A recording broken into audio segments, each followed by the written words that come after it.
The Vampire's Dream. The Vampire's Dream. Ooh, I had to cook something up. The Vampire's Dream.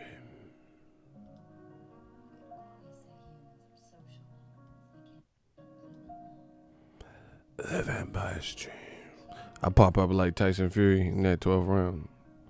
You gotta do them like this. The Vampire's Dream. Ooh. It's 4 a.m. in the morning. We don't sleep on the Vampire's Dream. Listen, I'm gonna jump into it. Don't know how long it's gonna be.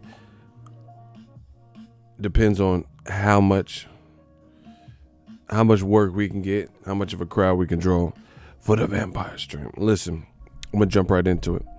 It seems that things are getting kicked off. Joshua obviously fighting.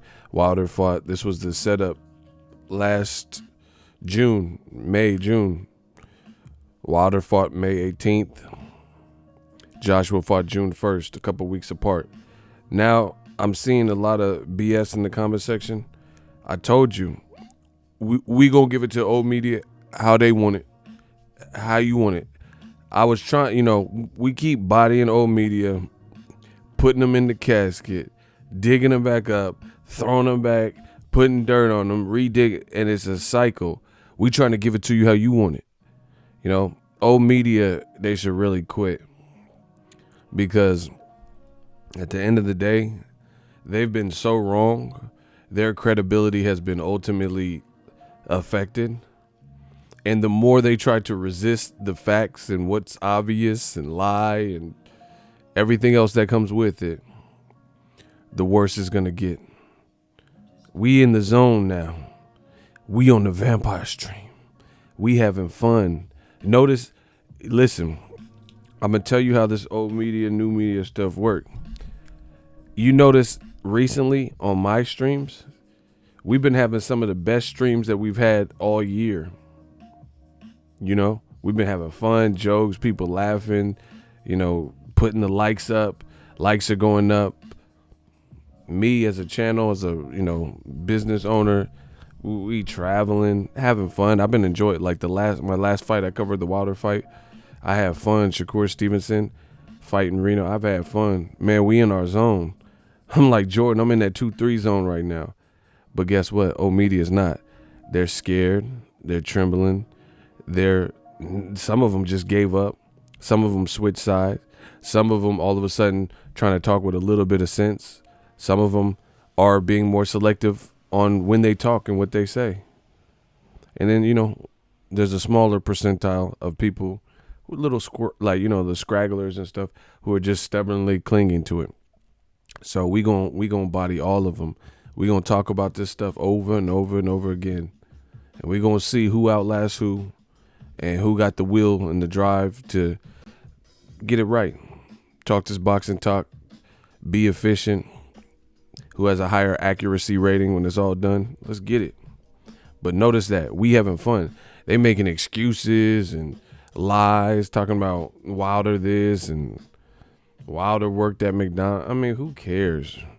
So y'all gonna judge? So I got a popping channel. Ain't nobody do it like me. I get super chats. I get to travel. I get to work for myself.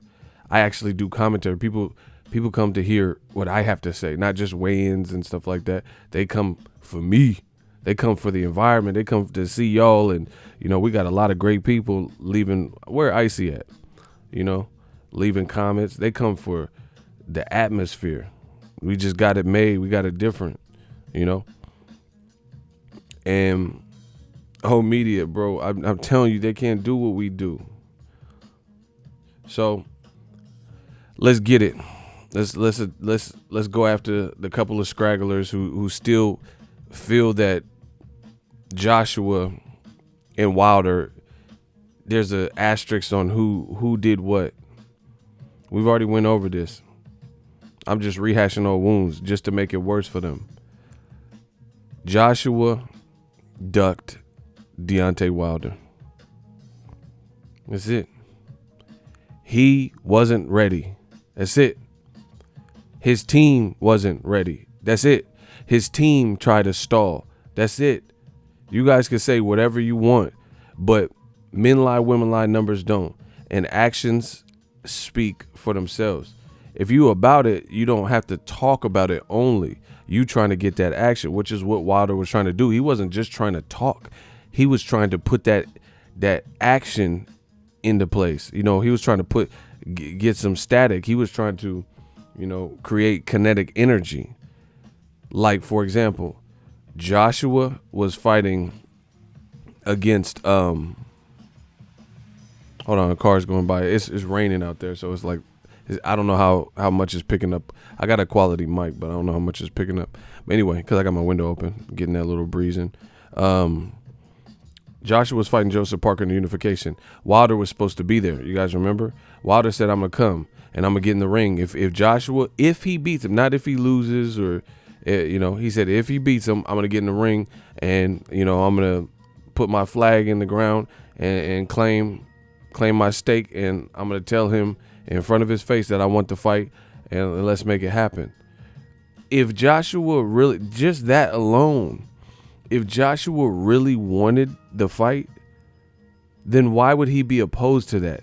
This man put out basically a restraining order and heightened security and put a stamp on it saying nobody could get in his ring. And it was off limits. Who's named somebody in the history of boxing that has done that? I didn't finish watching the last stream. Well, that was a little bit long, but I'm a machine. It don't matter. Name somebody in the history of boxing that wanted smoke in boxing, and there was another professional fighter, and they said, you can't get in my ring. Shane Mosley ran up on Floyd after he beat Juan Manuel Marquez. Sean Porter and his dad, Kenny Porter, jumped in the ring and confronted Danny Garcia after he knocked out Brandon Rios in Las Vegas.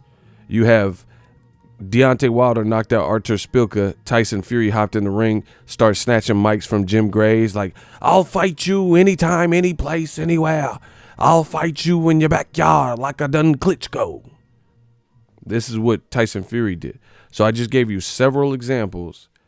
And then Joshua, he knocked out Eric Molina. And all of a sudden Klitschko got in the ring.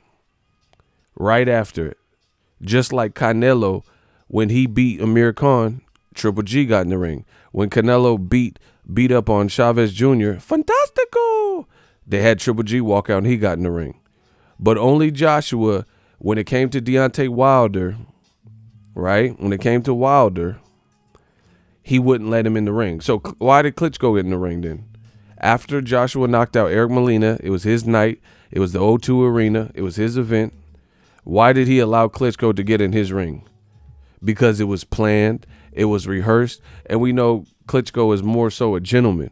Wilder, you don't know what you're going to get. You might get the hood, bronze bomber Wilder, you know, the threatening Wilder, to this day Wilder. You might get jovial Wilder. You might just get, you know, if you look at the difference, Wilder in his second fight with Luis Ortiz, he wasn't all the way turned. He wasn't talking about catching a body and all that. He did catch a body, but he paid the man Luis Ortiz respect because he respected, they shared the ring for 10 rounds or whatever. So he respected the man's skill set, respected the man's struggle with his daughter, having a disability, and he put him through a tough fight. So he didn't act like he acted in the Dominic Breazeale buildup. That's because he had personal disdain for Dominic Breazeale. This, my friends, is what Joshua did not want. Smash the like button.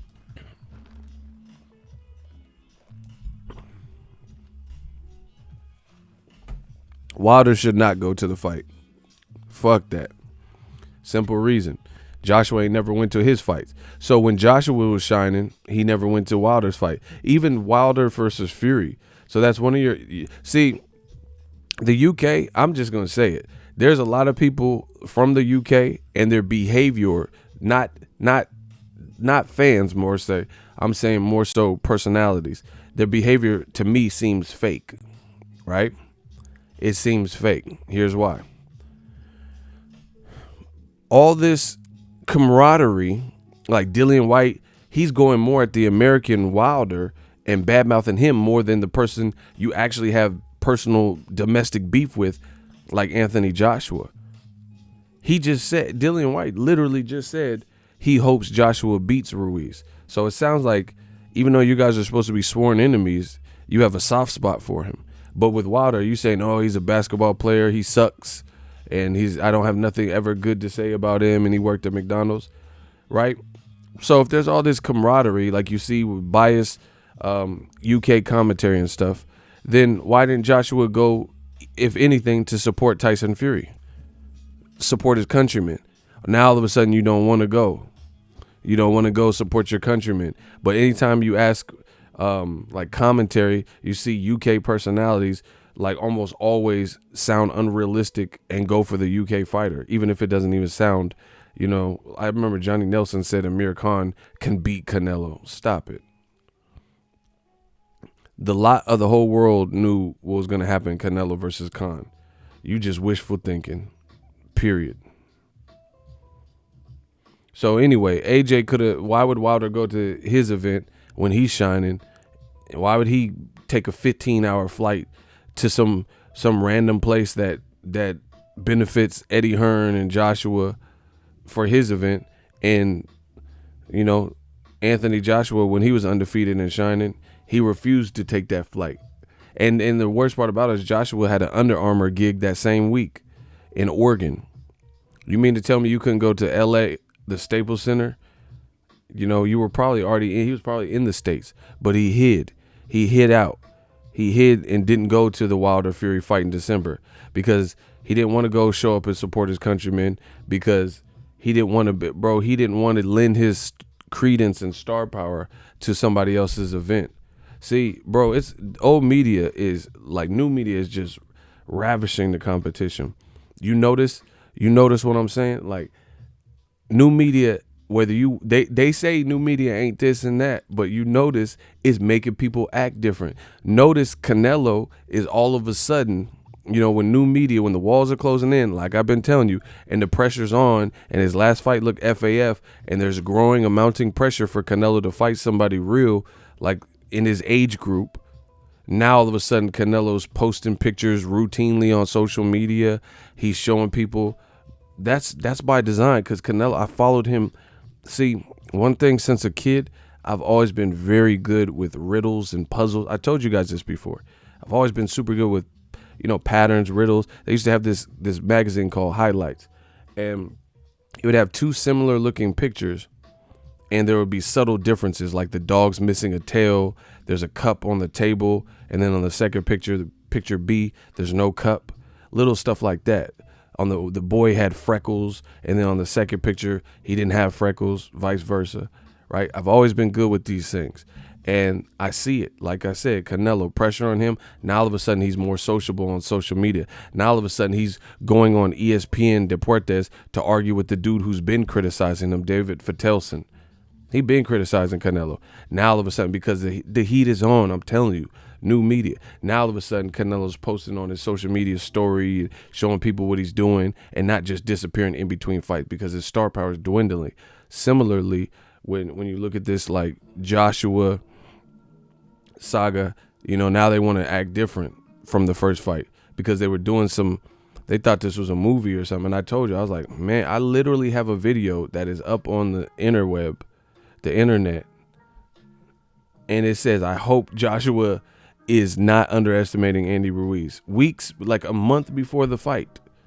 It's literally on there. I know I've showed you. You guys can see it. You can literally type that. Joshua was doing like an MTV Cribs style vlog on his channel. Bro, you're Logan Paul now? You're just opening a YouTube and doing vlogs? You were supposed to fight Miller. He failed out on the drug test. Late replacement, and you up here making vlogs. Bro, it all came too fast for Eddie Hearn. See, man, what? These fighters, I'm telling you, these fighters need to get it together. They need to get it together in the simple fact of they let these fast talkers who are involved in their career talk them into a place that they can't get out of. Triple G, Abel Sanchez, Anthony Joshua, Eddie Hearn.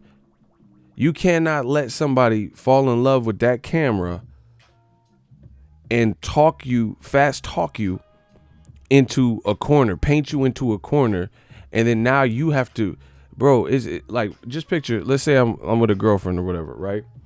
And then some guys walk by and she starts overreacting and said, "Oh, I think he looked at my butt. He looked at my butt." And then it didn't really look like they were doing anything. It was just a group of 3 dudes.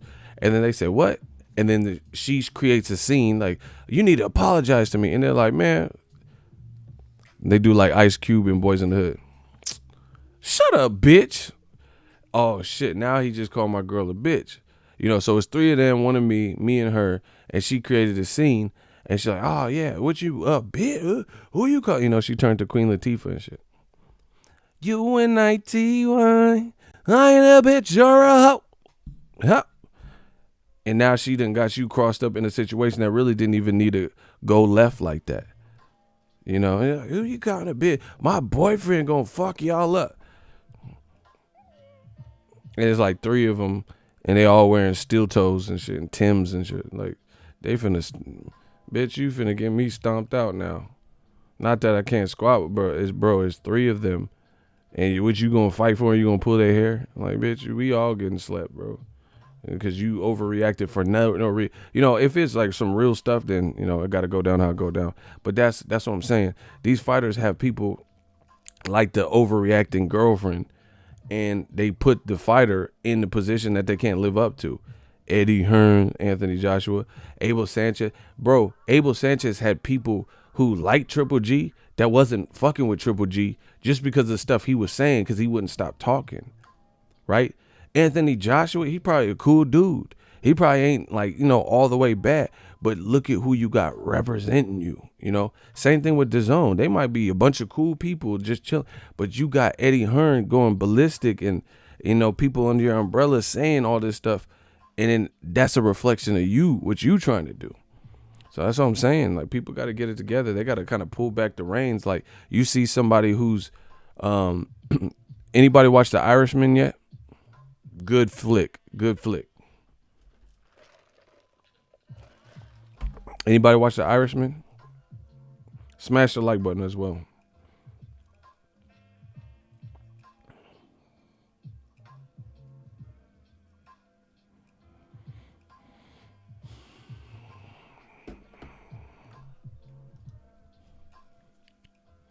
Oh my God. All right, I got a hot seat. Don't touch him. Don't touch Jono Star. That's your ass. Don't touch him. Shooters, don't touch him. Don't block him until we go this. Yeah, I got you, Jono Star. I got you. I see you. You want the king. Okay, I got you. We're going to play a little game. But if you watch the movie The Irishman, there's a character named Crazy Joe Gallo, and he's just wilding through the movie. You know what I'm saying? Disrespectful to people and stuff like that. That you can't have people like that on your team because, bro, like this dude, the mob was afraid of this dude because he was such a loose cannon. You get what I'm saying? The Crazy Joe, knowing he was unpredictable. I read, watched documentaries and stuff, and they said Crazy Joe Gallo was like a, just real weird, like barricaded himself in rooms with straps and stuff. Like, he was just wild. He was just wilding. And that's what I'm saying. The fighters be having, like, even Joe Joyce. And then, listen, this is people's personal. If they like this, then cool. Joe Joyce, I've been around him, and he seemed like a cool kicking it dude. Like, he seemed almost like an introvert. Like, he seemed like real shy almost. But then he got this Sam dude, and he'd be like, "Oh yeah, blah blah blah blah. Luis Ortiz is blah blah blah blah," and he's doing all this stuff. He's like baby Eddie Hearn, like Eddie Jr. and stuff. Shout out to ATL, bro. It's the same thing. Joe Joyce don't really be doing, like, he wasn't really talking crazy about Luis Ortiz. But again, guilty by association. This is your people, so he's representing you. If you don't put him in check, like, Brian Jennings was like, "Man, you like that dude on the side of the bike, on the little sidecar." You're not the driver. That's what. Shout out to Brian Jennings. That was a pretty funny joke that he had. But so I mean, everybody, if that's what you have on your team, then that's what they're gonna bring you down too. It's just like it's like a gang, bro.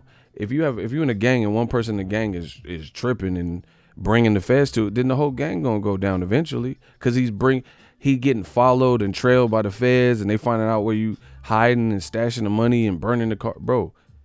He's sloppy. You get what I'm saying? You can't have nobody in the gang, and he just doing stuff, bringing unnecessary heat and feds and police, 12 and all that is gonna be around you. Like, come on, bro.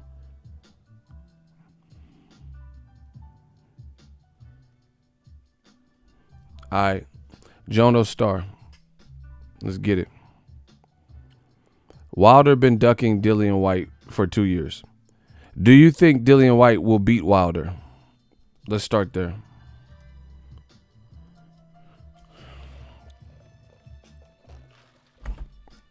Jono, I know you in here creeping, you little creepazoid. Do you think Dillian Whyte will beat him? So you said Wilder's afraid of him. Do you think Dillian Whyte will beat Wilder? In your heart of all hearts, do you believe that? Yes, I do. On fanboy-ish. So you're admitting you're a fanboy. Do you think that Dillian Whyte will beat Luis Ortiz, especially when he was undefeated? You think undefeated Luis Ortiz would have lost to Dillian Whyte?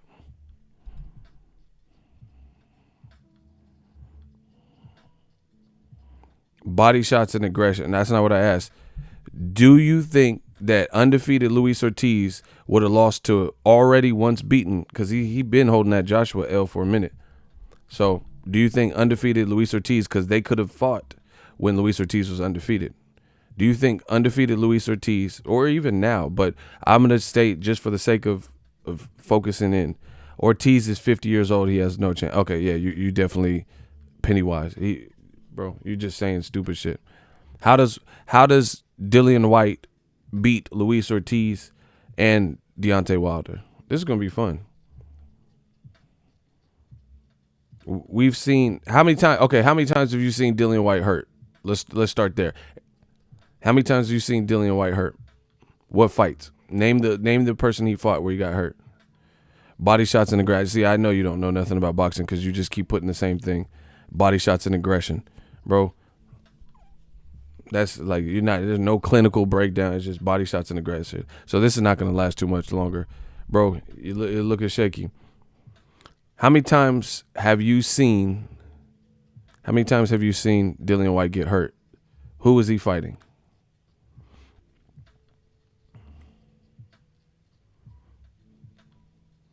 All right, 10 seconds. If you don't get hurt, you don't fight anyone. Who did he fight where he got hurt? So that's how I know you're just trying to waste time. 8 seconds. 7 seconds. Good luck. That's such a petty question. 6 seconds. See, you refuse to answer. Why won't you answer it? 5 seconds. I try to warn you. 4 seconds. Hey, business brain, don't do that though. Don't do that. Don't let me do the countdown and stuff. Leave him blocked. No, business, don't do that though, bro. Because this is a show. People are waiting for the conclusion. I can't have y'all doing that, bro. Because I want people to see new media. Don't unhide him, bro. No. He was going to go anyway.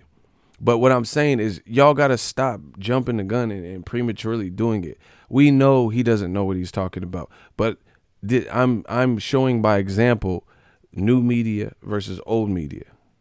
Oh, my God. Okay, leave him. Leave him until it is officially over. This dude is back. I am an ego fan, too. I know you're a fan of me. You didn't have to tell me that.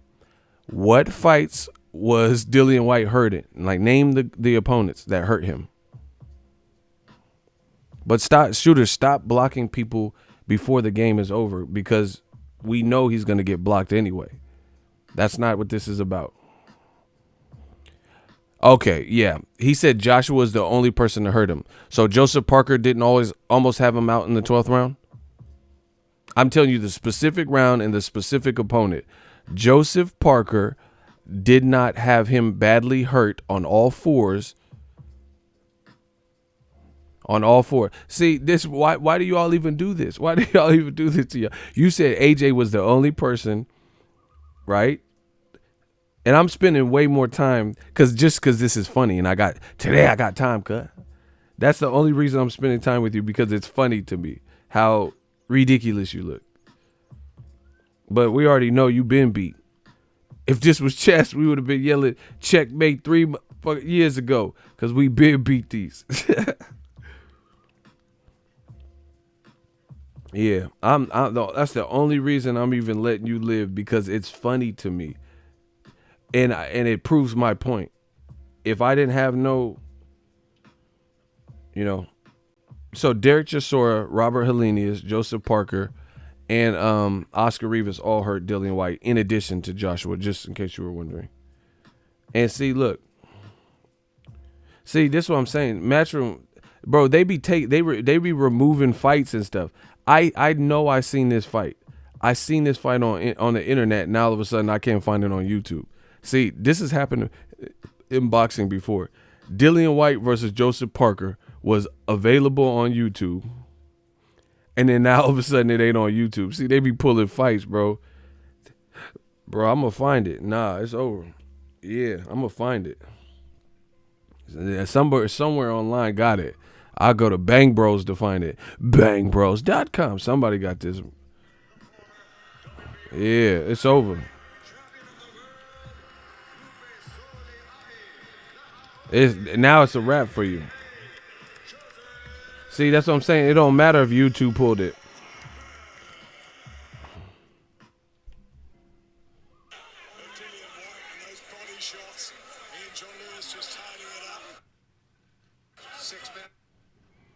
Watch it.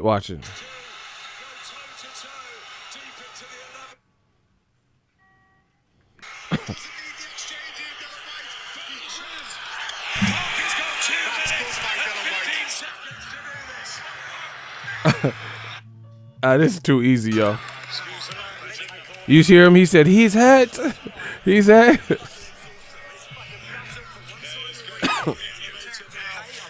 This is the 12th round.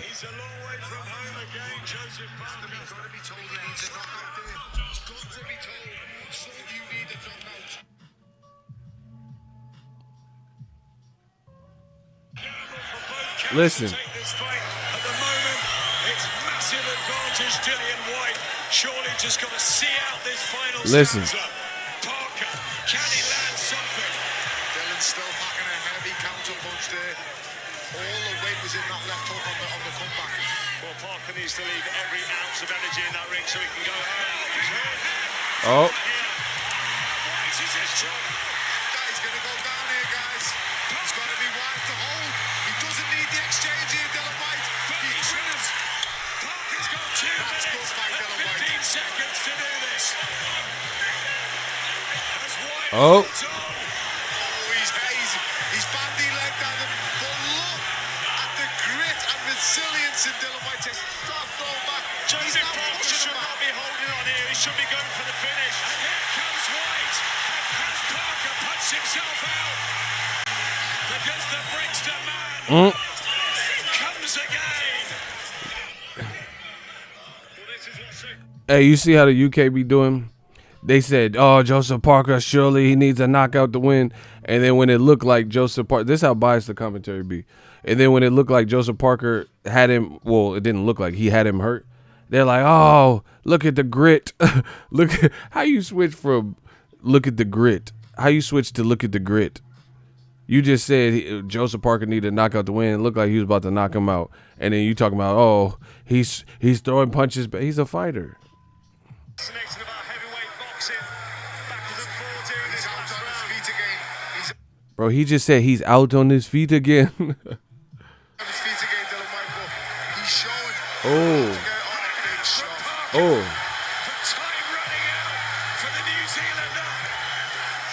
Oh. Whyte digging in. Oh. Trying to find the punch. Unbelievable heart here from Joseph Parker. Looking for the finish. Bro, he looked zapped. Whyte is taking it and giving it back. Both men here, I mean, both exhausted. He's showing heart, but he's still, man, he hurt, It's a bro. grandstand finish to an absolute belter of a boxing night. Oh, block that dude. What am I doing? Block that dude. He said nobody has ever hurt him. Block him. Block him. He said nobody ever hurt Dillian Whyte. So he doesn't even get to enjoy this with us. Jono Starr. Block him. Don't talk to me. Don't ask me nothing. Joseph Parker must know he needs the big punch now. Parker looks as exhausted as White. White's taking the punches, so he's tired from that. But Parker's outworked himself here. That was a lovely body shot on the inside from Dillian Whyte there. That would have taken the wind out of Joseph Parker. He can hardly pick himself up. Dillian Whyte. See the biased UK commentary. You notice they just keep saying Parker's punched himself out. Parker, bro, they trying to paint the narrative. They keep trying to paint the narrative. Oh, Parker, he's punched himself out. Surely he can't punch no more, bro. That's what you want to happen. Watch or not watch. Amazing scenes here, guys. He's gone. Bro, do you hear them? Do you hear them? They just said Parker, he's punched himself out. And then now he said he's hurt again. He's hurt. Bro, look at the man. He's falling. Bro, look at. Bro, is that how are you supposed to be upright or what? This dude just said Dillian Whyte had never been hurt by nobody else but Joshua. Bro, this is this is how Obedi wants to go out, bro. Look. He said Dillian Whyte was not hurt by anyone else, but look at him. So he ain't hurt. He's shooting dice. Like what? Okay, he dropped his keys. Man, come on, bro. And the worst part about it, like, well, not worst, but you know, Dillian showed heart. But the thing about it is this: Joseph Parker, there's a couple guys he didn't hurt real bad. He didn't hurt Andy Ruiz real bad. He didn't hurt Joshua super bad. I think he did actually hurt Joshua to the body, but he didn't, you know what I'm saying? He didn't hurt him like Kovalev and stuff. Razko John, I don't remember him hurting him like that. You know, just stuff like that. So the bottom line, the point I'm making is Joseph Parker is not even necessarily known as he has a punch, but he's not known as the super aggressive, aggro aggressive like Luis Ortiz and Deontay Wilder. They're known for power and being aggressive with it.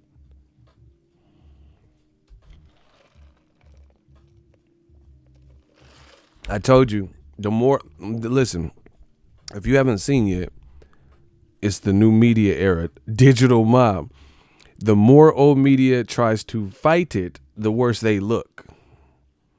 He just said that Dillian Whyte has never been hurt, and we know that's a lie. You heard his own commentary, his own people in the UK. Oh, he's hurt again, bro. They're saying it. So that's that. Who next?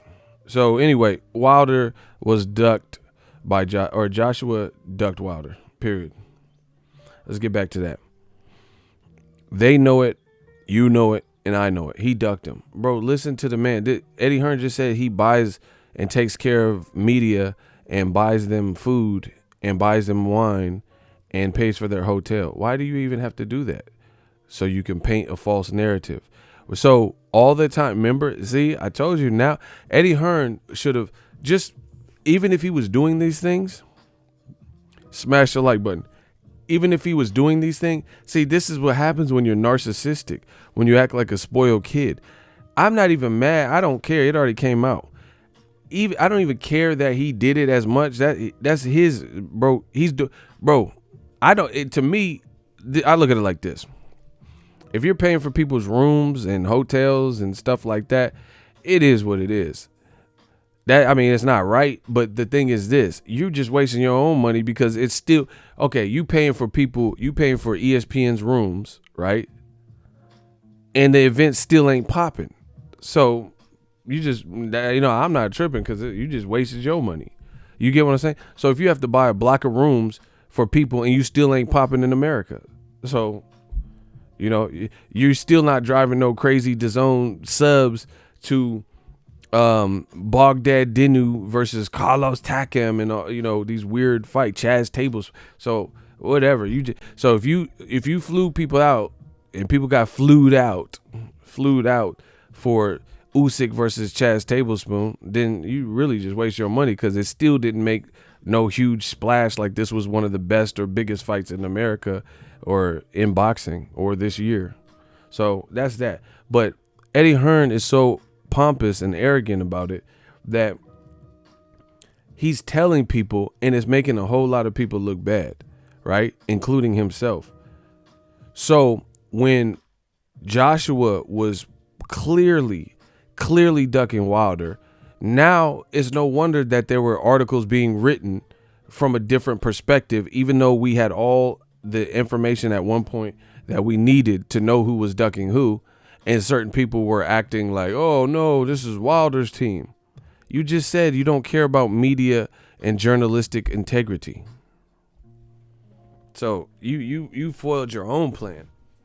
So you're not going to trust me, but you're going to trust the man who just says, I don't care about journalistic integrity. And yeah, I pay people because they have good numbers and I want them at my event. Man, come on. So that's something you should have but that's what happens when you're narcissistic. You so narcissistic that you spilling the beans on some stuff you shouldn't spill the beans for because it just makes you look. It makes you look. Bro, if Joshua loses, this is going to be the biggest karma for Eddie Hearn. He better pray that Joshua wins this. Bro, he might get exiled from America where he ain't doing no big fights. I promise you. He can't get Devin Haney the big Lomachenko fight or Luke Campbell title shot. Bro, what is he going? He ain't doing nothing with with Demetrius Andrade. Billy Joe Saunders came to America and stunk up the place with his performance. Triple G, if he can't get Canelo next, and he might even want to tune up before Canelo, so he might fight Camille Says Meta. Bro, it's looking ugly. It's looking ugly, especially if Joshua loses. It's looking real ugly. And if anything goes wrong, in Eddie Hearn, see, this is the thing I don't understand. Like me, I have haters. The reason being is I'll mind my own business, whether you like my opinion or not. They come and try to find me just to say stupid, oh, look at your beard, say that's hating. I ain't even worried about my beard. I ain't worried about no haircut. I ain't worried. They just looking for me to say something because they don't like what I'm saying. That's different. Eddie Hearn is the type of person to act like he has haters because people are actually criticizing his actual literal moves. That's something different. If there's a constructive criticism for what you're doing and how you're going about your business and it needs to be examined, that's different than just somebody outright hating. For example, if a hater come to my channel, we talking boxing, talking Canelo, talking Joshua, I'm telling you my opinion, and they say, oh, take off your glasses, your beard. That don't have nothing to do with anything. If you say, hey, I disagree, X, Y, and Z, that's different. You talking about my beard, like just weirdo stuff. People are talking about what Eddie Hearn is actually doing and his literal move. That's what I'm saying. So he's bringing way too much criticism to himself. Nevada on him. California don't like that he went against Nevada. If anything happens with this Chavez Jr. fight, if it doesn't deliver, if Chavez don't make weight, if Chavez weighs in naked, if Chavez fails a drug test, if he refuses another, bro, you are literally walking on a tightrope. And that I don't even understand why you would want that heat. If the fight doesn't deliver, or if you collapse under pressure, and then all those people that bought tickets in Arizona a week before the fight gets canceled, and then they put in Gabe Rosado or something, this is going to look terrible. And this is what's been happening. Huey Fury says he has a stomach virus, but he's able to do interviews instead of just staying in the house or staying in his room. Huey Fury pulled out of his fight yesterday, the morning of his fight. He was supposed to fight, and he said, nah, I've been sick, and we tried to fight through it, but no. So he waited till the last minute where it was impossible to replace him, and he was supposed to fight some random guy anyway, Zuprat Sauer or something, Pavel Sauer or something, and then the fight got canceled. Bro, this man has a ton of fights that get canceled. It's like, where's Murat Gassiev's heavyweight debut? 2-time. Like, bro, it's like, what's going on? Are people like not ready? Are they not ready? Are people have PD issues? Like, why are all these people falling out and getting bit by spider? It just, man, this is too weird.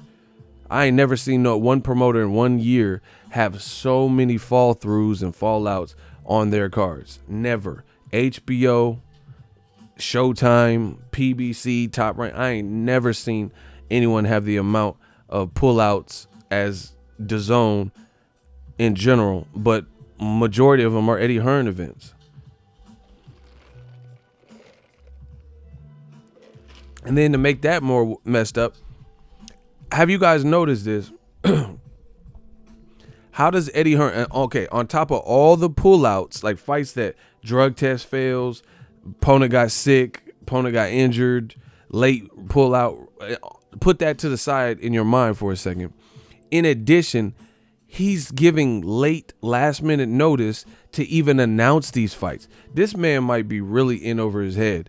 Devin Haney, I found out who he was fighting on the Canelo Kovalev card, and he was fighting on the Logan Paul KSI 2 card. So that was a week apart from each other. So Devin Haney's opponent was announced literally 1 week before he was actually fighting. Dillian Whyte, 2 days ago, they literally just announced he was fighting Marish Weck. So does Devin Haney's opponent, are they given 6 to 8 week full camps? Because you keep announcing them late terms, just like Ruiz. Bro, this don't look right. See, people don't think like I think. They're not thinking about some of the things. Listen to what I'm saying, people. Devin Haney's opponent was announced 1 week before he fought on the KSI Logan Paul. Dillian Whyte, his opponent was announced last week, a week before this Saudi Arabia card. So what type of camp did Marish Weck have?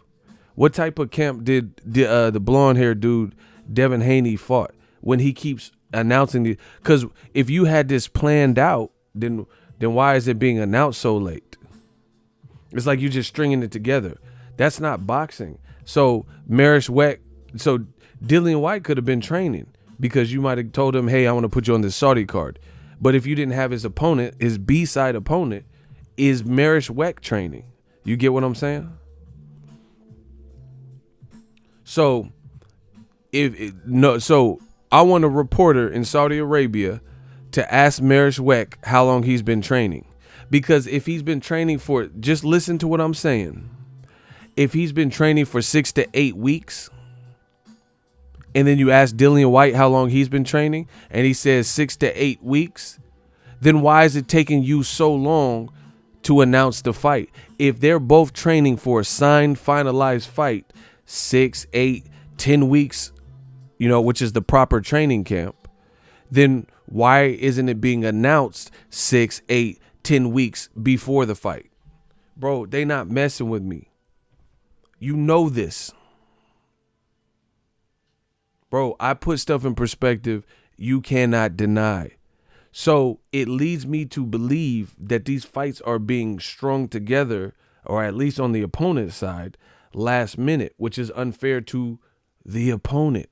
So you could tell Devin Haney, and Devin's my dude, but I'm just being fair and transparent and consistent. So Devin Haney say, hey, I want you on this KSI Logan Paul card. We're going to get you Petrov or somebody. So he's training because he knows he's going to be on that card. But if you haven't found his opposition, you haven't found his opponent, then they could be on the couch.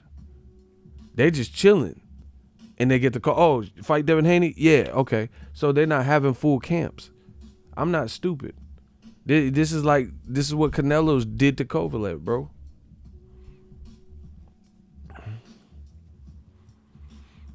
This is the same thing. This is the same thing, bro. So basically your A-side people, you want them to have full camps.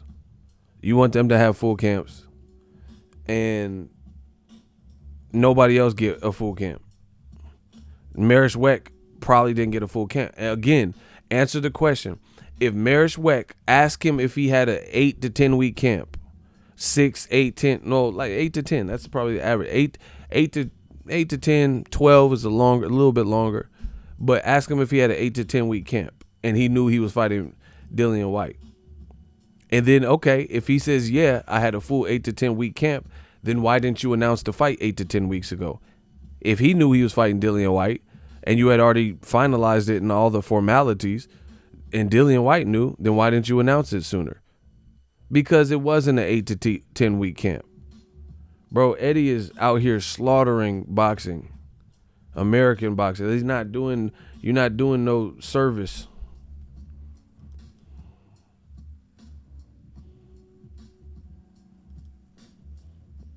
Somebody answer that question. If these opponents that keep getting announced, like even here's a third example. Usyk, okay, his dude Tyrone Sprong failed a drug test, which he's disputed, right? He had a camp, but then they said he failed a drug test. So Chaz Tablespoon had like 3 days. So how does it keep playing out in the benefit of your fighters that fighters are given 1 week, 3 days notice? Bro, that's not boxing. These aren't matches I want to see. Why do I want to see your fighter get a full camp? And same thing with Joshua Ruiz. That is 4 separate fights this year off the top of my head on the rematch room calendar where the opposition, the op, has had a limited amount of time to train. Bro, why do I want to see fights where Dillian Whyte knows he's going to be on the Saudi Arabia card, but Marishwek got 2 weeks to train? Bro, that's the same thing what happened. Povetkin failed a drug test, right? And Bermane Stiverne was his real opponent. Bermane Stiverne left Russia. Fight got canceled. So they brought in Johan Duhaupas into Russia, and they gave him some Nike running shoes, and he got knocked out. Bro, he had 1 day to prepare. Why do I want to see that? That's not competitive competition. Dillian Whyte, no matter what, would probably be the favorite over Marishwek at this point. But just to make it interesting and spice it up, at least let the guy get full time and notice to prepare. Does that make sense? Smash the like button.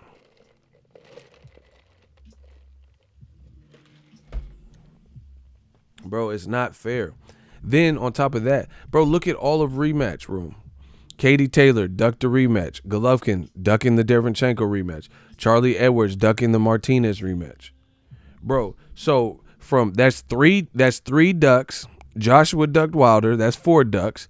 Luis Ortiz was never. Dillian Whyte saying all of these things, but ain't fighting Luis Ortiz. That's 5 ducks. I named several fights where the opposition, the fights are getting announced last minute, which leads me to believe that it was put together last minute, because if it wasn't put together last minute, then you would have announced it when the fighters go into training camp.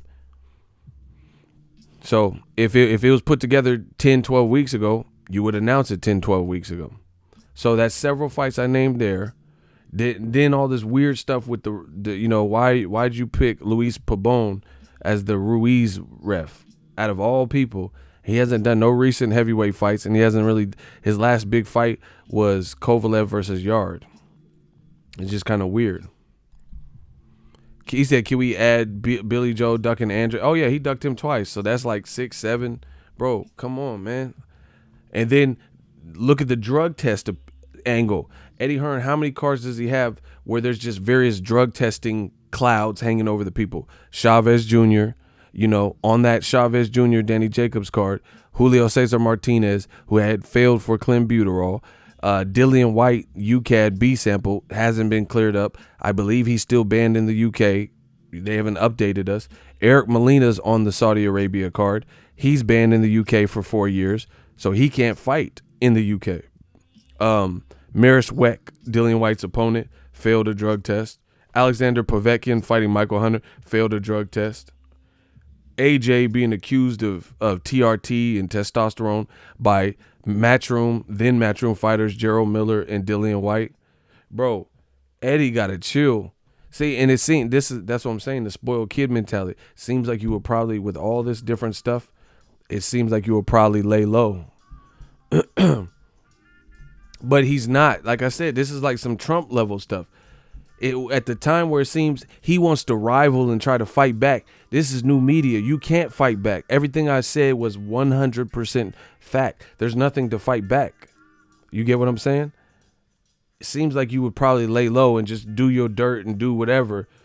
But, and then on top of that, Devin Haney not getting opportunities as a great skilled American champion. He didn't get the WBC shot with Luke Campbell. He can't get Lomachenko. Loma's the franchise champion, so he's getting ran, that way. Eddie's losing purse bids. Eddie's not putting Dillian Whyte in final eliminators, right? Bro, it's like something got to give. Demetrius Andrade, skilled American, he ain't getting no looks with no big fighters. He can't get Triple G. He can't get Canelo. What is Eddie doing that's positive right now for the world and the whole of boxing? Not just UK boxing, the whole of boxing. We can't even get Amir Khan, Kell Brook, though. I don't even want to see that at this point. But I'll watch it just, just as something to do. Then Eddie, yeah, that's what I'm saying. Eddie Hearn's putting fight. Rocky Fielding can't beat Canelo. Corolla can't beat Loma. Luke Campbell wasn't finna beat Loma. Then he putting other people and they getting slaughtered. Bro, this man, you put Kell Brook in with Triple G. This dude is just like, it's like you just trying to make money. You in it for yourself. This whole thing is going down. I'm telling you. Everything I said was true. Kell Brook was finna fight Jesse Vargas. This was years ago, but he was finna fight Jesse Vargas, a far more winnable fight. You put this man in there 2 divisions up with Golovkin at that time when Golovkin was undefeated with 20 knockouts in a row. Bro, this man is just like, it's like, what gives? What gives? You doing the most.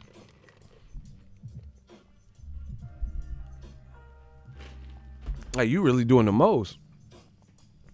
And then on top of it, Joshua, we were robbed of a Joshua Wilder fight, which is the title of this video. You doing the most, partner. You doing the most. And everything I said was true. This that thug mansion. He said this that thug mansion for the boxing fan. Man, shit. Tired of getting shot at. Tired of being chased by police and arrested. Niggas need a spot where we can kick it. A spot where we belong. That's just for us. Niggas ain't got to get all dressed up and be Hollywood. Know what I mean? Where the niggas go when we die? Ego's Army. Thug's Mansion. I once contemplated, and would have tried, but when I held that knot, all I could see was my mama's eyes. Bro, Eddie, he should slow down Bobby Valentino style.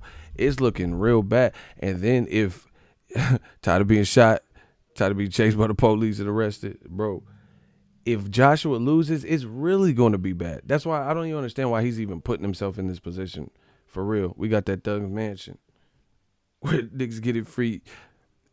You got to be a G. Thugs getting free and you got to be a G. This man said hit the like button to give AJ a haircut. Bro, Joshua has the weight of rematch room on his shoulders.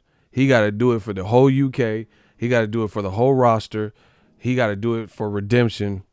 Andy Ruiz told him to his face, you quit. I think he quit. That's the other thing. Let's talk about. Did Anthony Joshua quit? Listen, and I'm not trying to, bro, he's a warrior. He's a fighter. I respect fighters for lacing him up.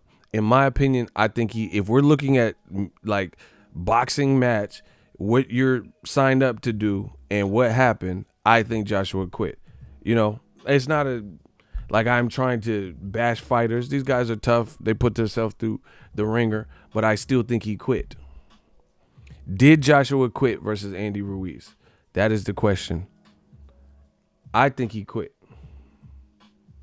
And that's what I'm saying. Like the level of delusion is out of the window. It's getting ridiculous. People are trying to play dumb. Oh, What do you mean he quit? What do you mean? What do I mean? How did he quit? How didn't he quit? That's what I want to know. That's a better question to me. How didn't he quit? Why would you not define that as a quit?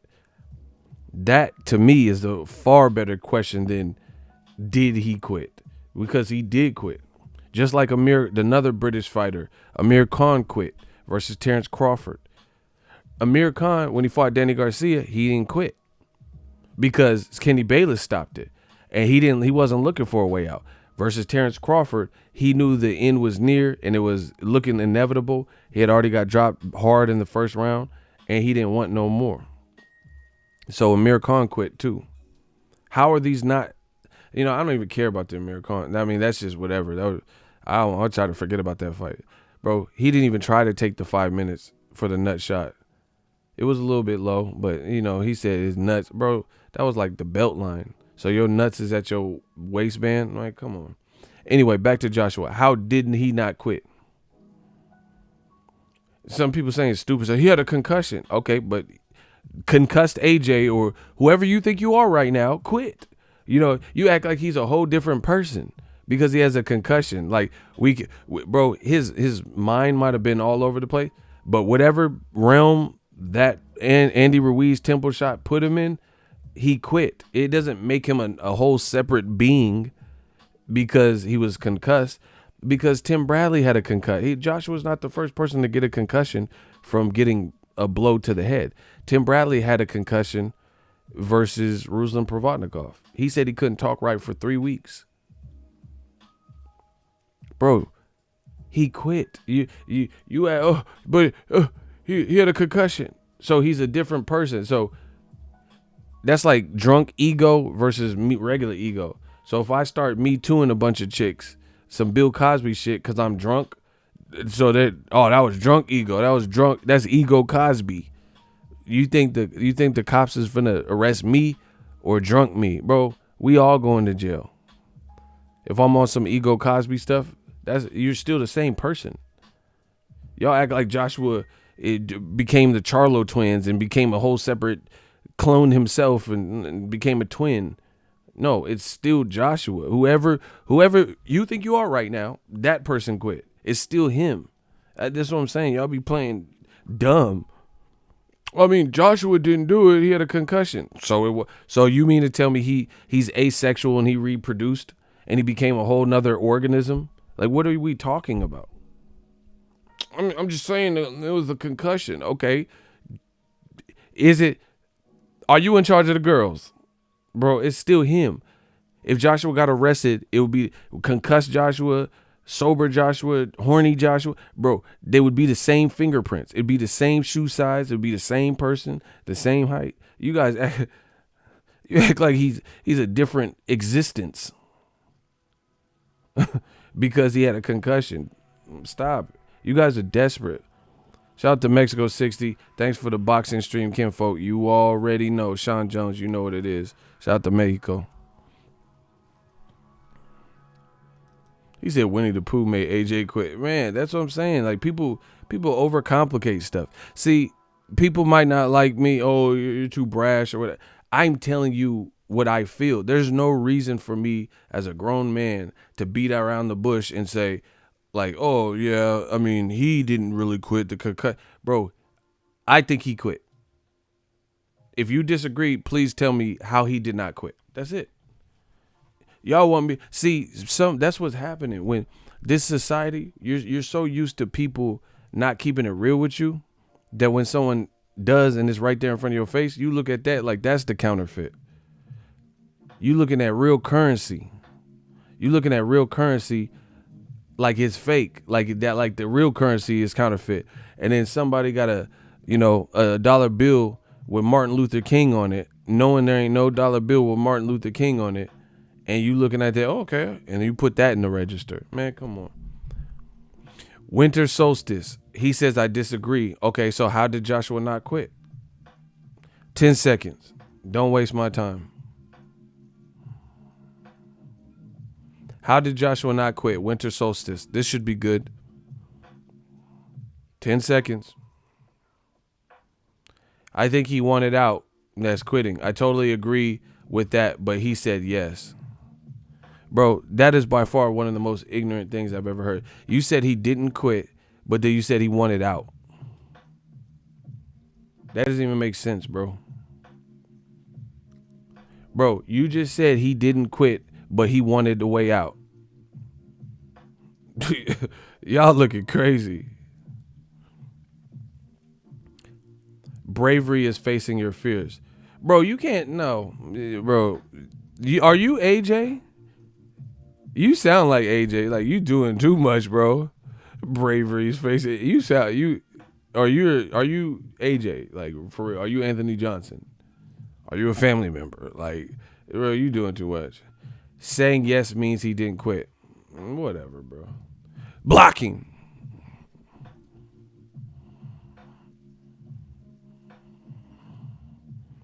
No, I agree he wanted out. But, bro, you talking, you're the Riddler from Batman Forever. That's what you are. He didn't quit. He wanted a way out. Bro, what? He didn't quit. He wanted a way out.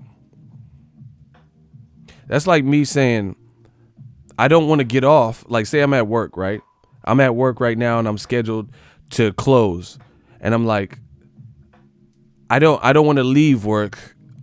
I want to get off right now. Man, shut the fuck up. What the fuck does that mean? Like, oh, you're scheduled to close? You're scheduled till 10, ego? Yeah. Do you want to go home? I don't want to leave, but I want to go home. I don't want to finish my shift, but I don't want to be here anymore, and I want to be in my bed. Man, shut that riddle. This motherfucker, Mr. Riddles and shit. You the Riddler. What the fuck does that mean? Bro, these dudes be speaking in tongues. It's sad. It's sad that grown men and teenage men, whatever age group y'all are, would even try this stuff. I don't wish to close today and finish my shift, but I prefer not to be here and finish working. Okay.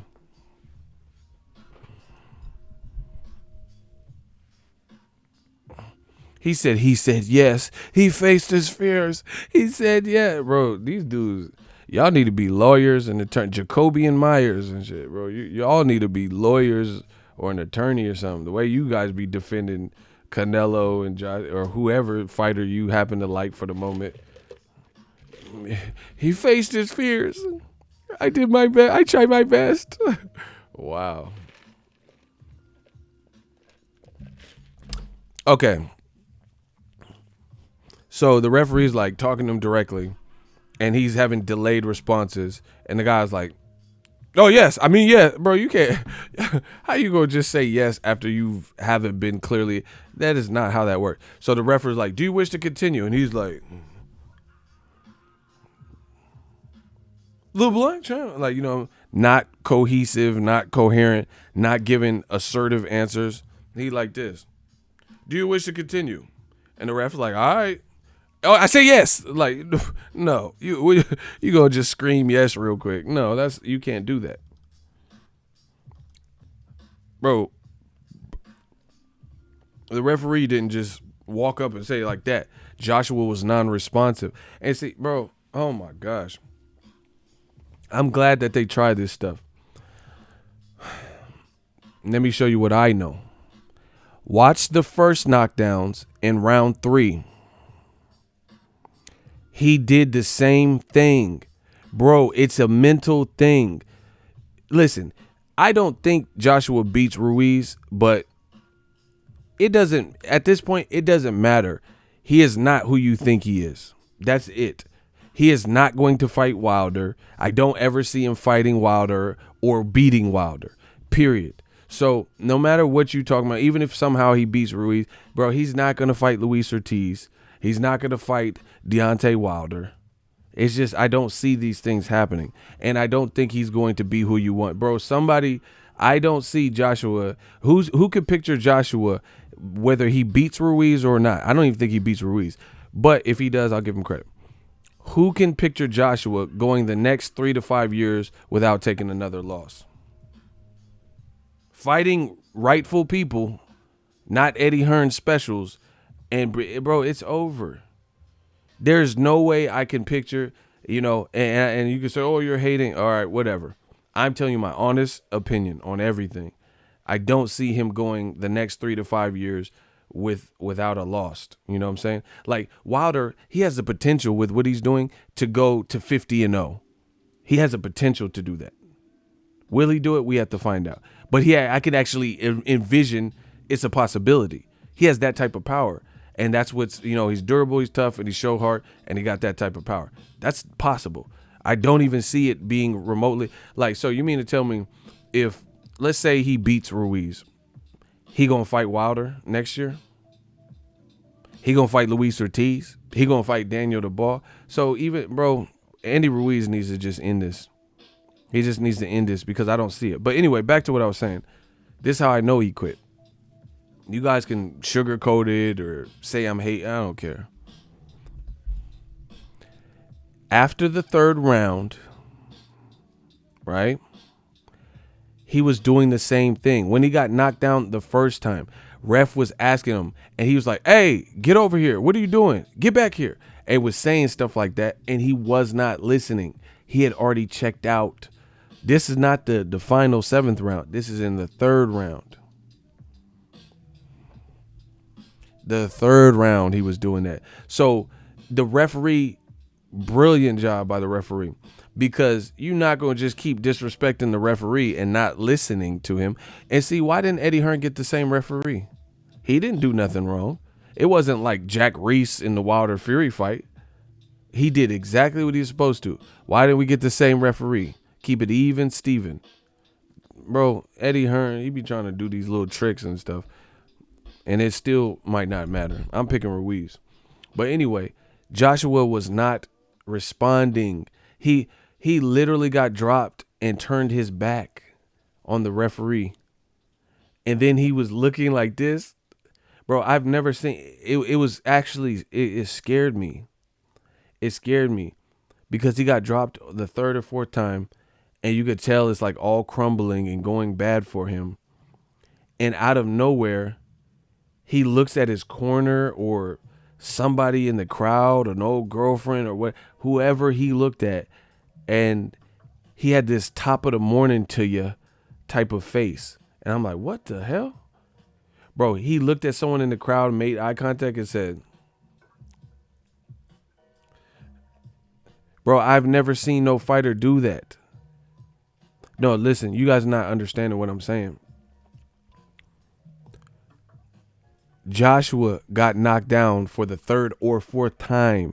So your night is ruined. It's going crazy for you. It's not turning out good. See, they shouldn't even. Eddie Hearn is so greedy. I don't think they should even be having this fight. Joshua needs to sit down and recover. I care more about the fighter and people's health than who cares about the Wilder. I'm already off it. You wasn't finna fight Wilder. You're not gonna be. This man, I don't even know if he's fit to be fighting, bro. I'm that serious. I don't know if he's fit to be fighting. The man got knocked down a 3rd or 4th time just 4 or 5 months ago and made eye contact with whoever he was looking at. And he was like this. And I'm like, what was that? Like, it was like, you think this is cool? Like, I have not seen that response from somebody. I watch boxing all the time. Bro, he looked like it was like top of the morning to you. Like it was some cool stuff. Hey, bro, this is not even funny. I'm just saying, bro, that it scared me. I was like, what the hell? Well, when you're embarrassed and stuff like that. That's what I'm saying. I don't know what was going through his mind. But he said, like it was some cool stuff. Like, like let's say Kanye West or the Game, I'll use the Game, has an album release party and he's playing a song or something and someone's like nodding their head and they hear some bars and they're like, ooh, and they from the other side of the room and give you a thumb up and you go like, yeah, I was spitting, wasn't I? You know what I'm saying? That's what he did. Or like you and your boys go to a hotel and you about to go into your separate room and you walking in with a girl and then you look at him like yeah, like you know what time it is. Bro, I was like, why did he do that? That looked like he was insane. I'm not even being funny. I'm like, this man insane. Insane in the membrane. That man smiled Like this was some cool, like that. It really reminded me of like a Jordan Peele movie, you know. Be careful, the white rabbit. Like, bro, you tripping? Joshua was untethered. Hey, yes, Jack Nicholson in The Shining. Exactly. That's what I'm saying. It was like you go look at the paper, it is like all work and no play. He makes Jack a dull fucking boy. And you see he wrote the same thing over and over again, bro. Like, hey, he tripping. Hey, you tripping. Yeah, exactly. It's exactly what it reminded me of, like The Shining or something. That man said, like, you get knocked down, you supposed to be, that's how I know he was checked out. Because the ref is talking to you and you made the time to look at whoever you was looking at like it was some cool stuff. Like, what are you doing? When we get Ruiz, Josh, I have it on my computer somewhere. Y'all better hope I don't. You better hope, man. I should find that, bro. I screenshotted the face because it was so weird. I was like, what the? I was just taking pictures of the screen, and I'm like, what day was that fight? June 1st? Bro, y'all better hope I don't find this picture. I ain't never seen that, bro.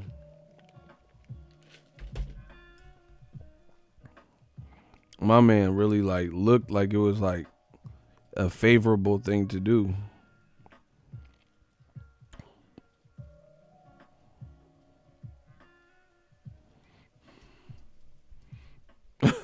I never seen nobody do that, bro. If you have the DAZN app, go look at it.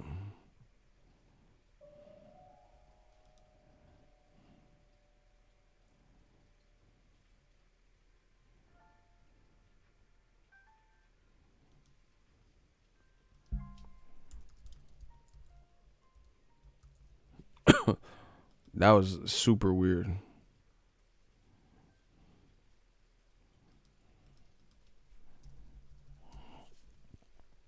I don't know where it's at. Bro, I had it on my computer somewhere.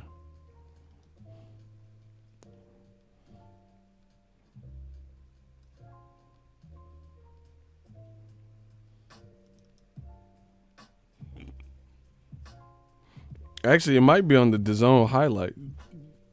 Why you BSing? Joshua Ruiz highlight. It might be on that. Bro, it was super weird. I literally can't think of when that's ever happened.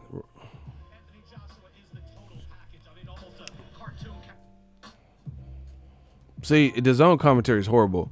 That man said he's the total package and he got slept. He said he's like a cartoon character. Bro, listen to this commentary. DAZN they gotta go back to the drawing board with it. Listen. Anthony Joshua is the total package. I mean, almost a cartoon character. This is how you would draw up the heavyweight champion if you were dreaming it up. He's 29 years old. And Brian Kenny don't know what he's talking about because that is not what you would draw up.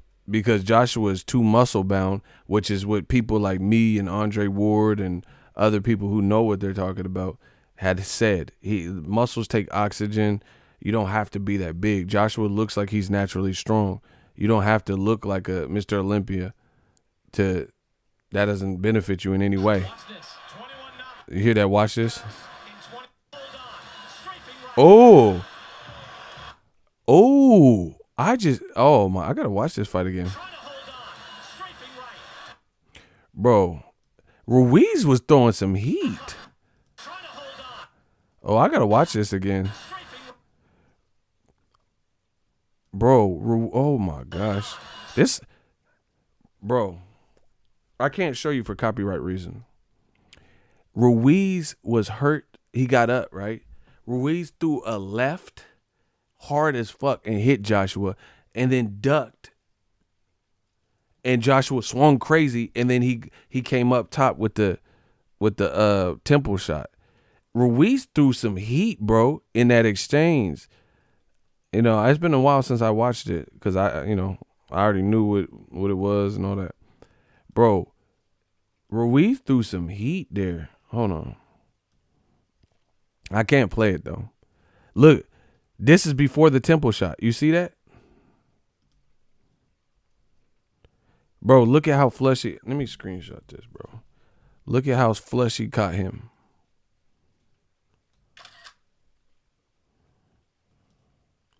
Bro, he caught him super flush. See? Joshua tried to go in for the kill any type of way, and he got hit with a big shot. Like, Ruiz ducked it, like gunned it. All right, hold on. I had to do this like this. So he hit that he threw that left hard as hell. Right? Then he ducked. So Joshua got hurt, I think, with that shot. And then he ducked. Right? Ruiz got squabbles. Look at he's ducking. You see Joshua just throwing heavy and hard, loaded up. You see, look at how low he is. Right?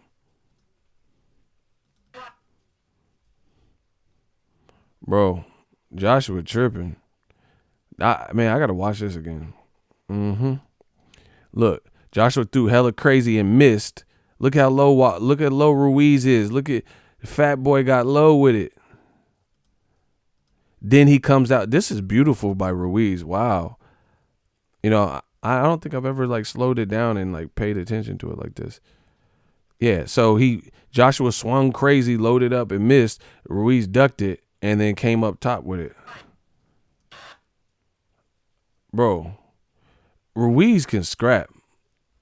And I'm not just hyping shit up. Look, and he came up and hit him on the temple. Perfect counter. Joshua was foolish right here. Look at the ref like, damn, you gonna let him hit you with that? Bro, Ruiz really like, bro, he's like on some catch and shoot shit. And then look, murder she wrote.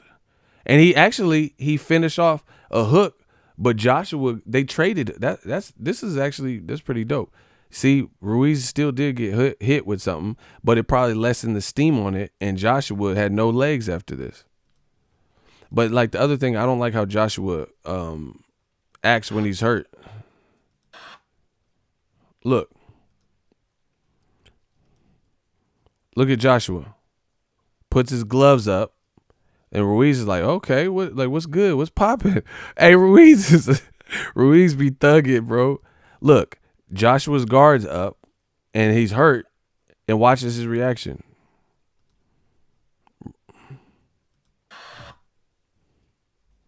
Bro.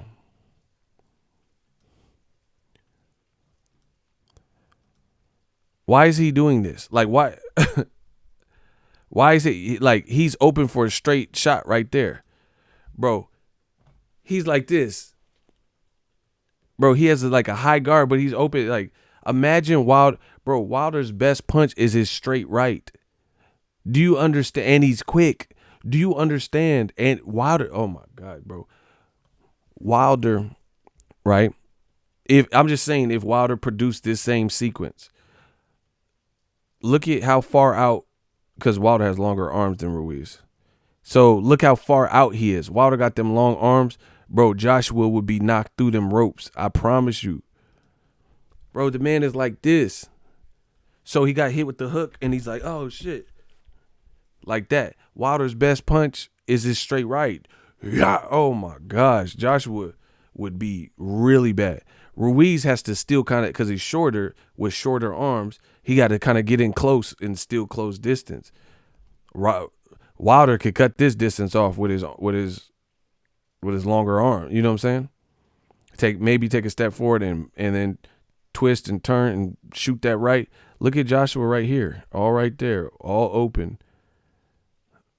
Bro, Joshua don't know how to respond to that. He not used to getting like counter. He has to. I told you, he has to think. He has to think too much.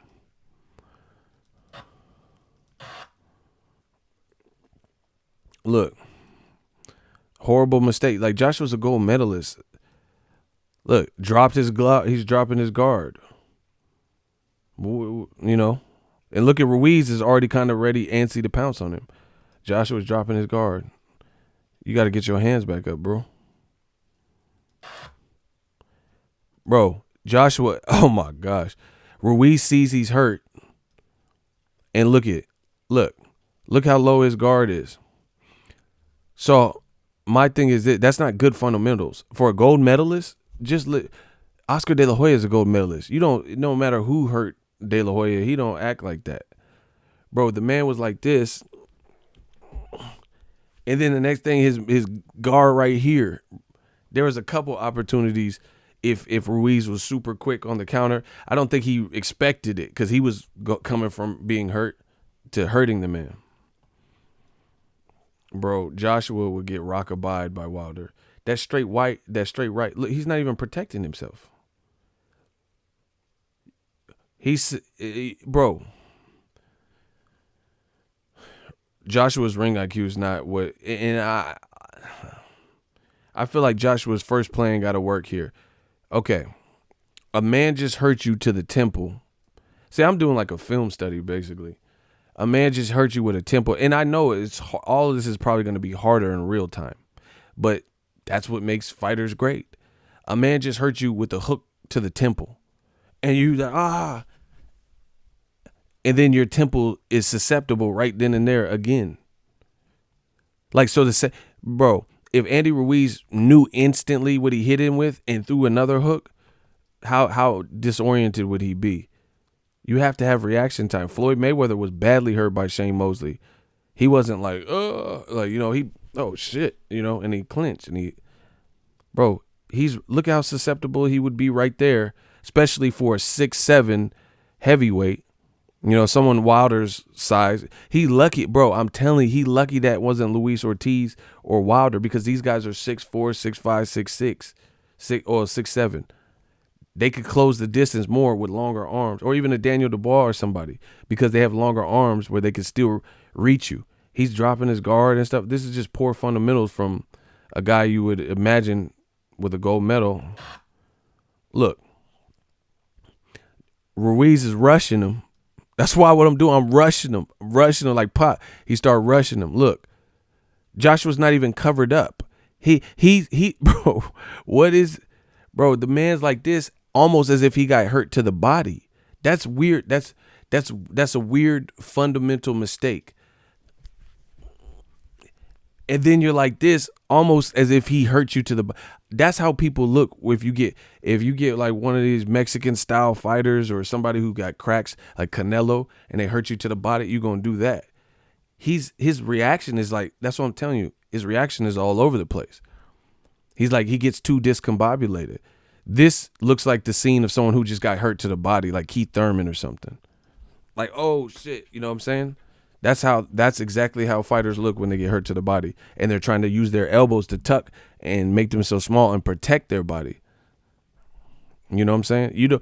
Bro, you got hit with a temple shot. You should be like real tucked. You know what I'm saying? You shouldn't be crouched down like you're made. Whatever, bro. I think this is a bad stylistic matchup for him. Ruiz is just more fluid. Just look at what I'm saying. Just basic kind of little thing. And I'm not saying I'm Emmanuel Stewart and all this stuff. I'm not the boxer. So don't believe me if you don't want to. But this looks like the scene of someone who got hurt to the body because you drop your hands because you're trying to protect your body. This man got hurt upstairs and it looks like he's trying to protect his body.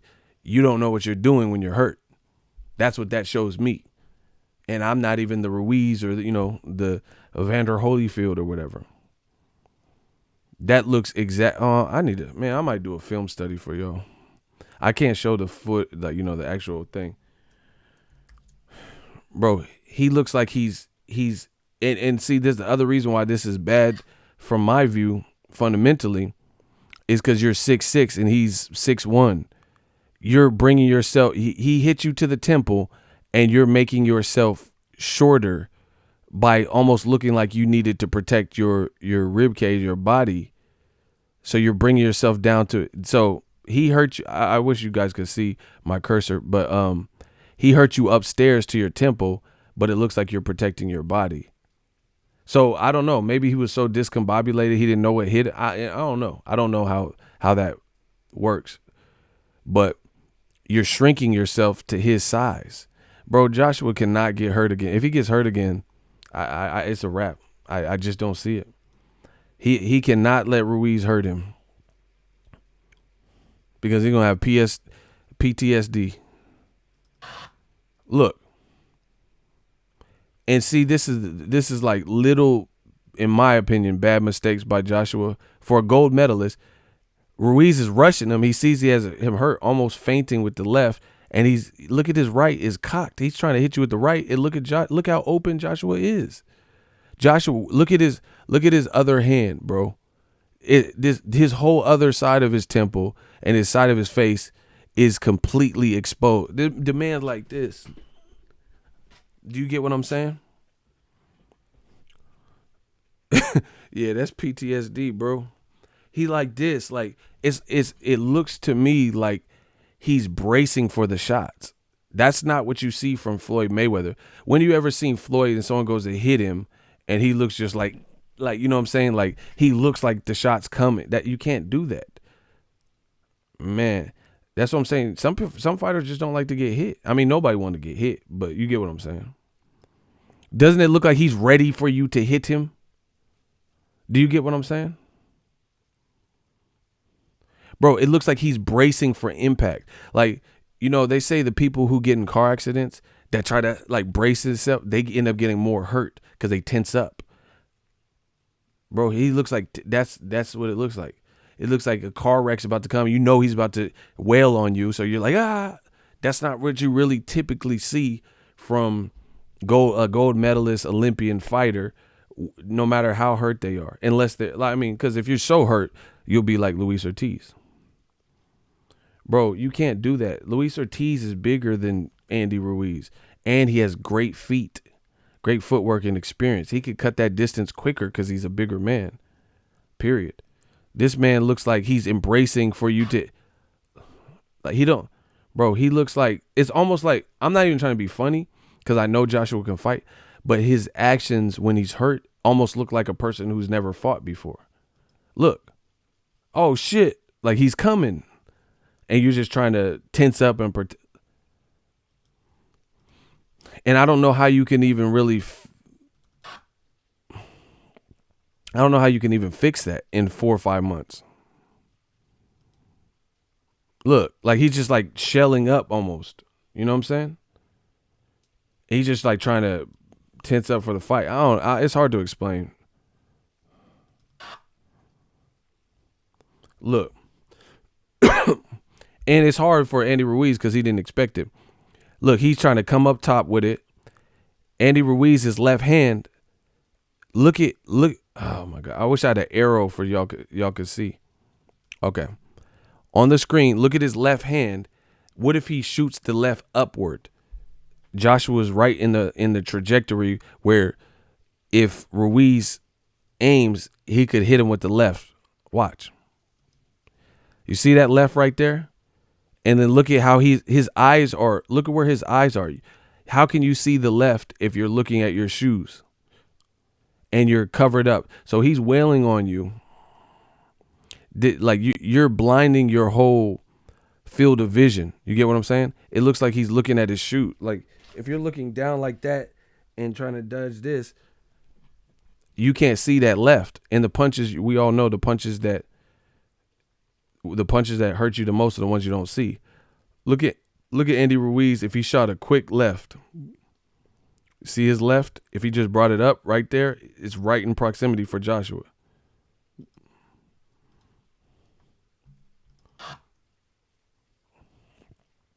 But he was already in the middle of like kind of throwing his right. Look. Look at Joshua's hurt defense. He just shells up. Armadillo style. Look, imagine if Andy Ruiz incorporates that left. Imagine if he incorporates that left into this mix.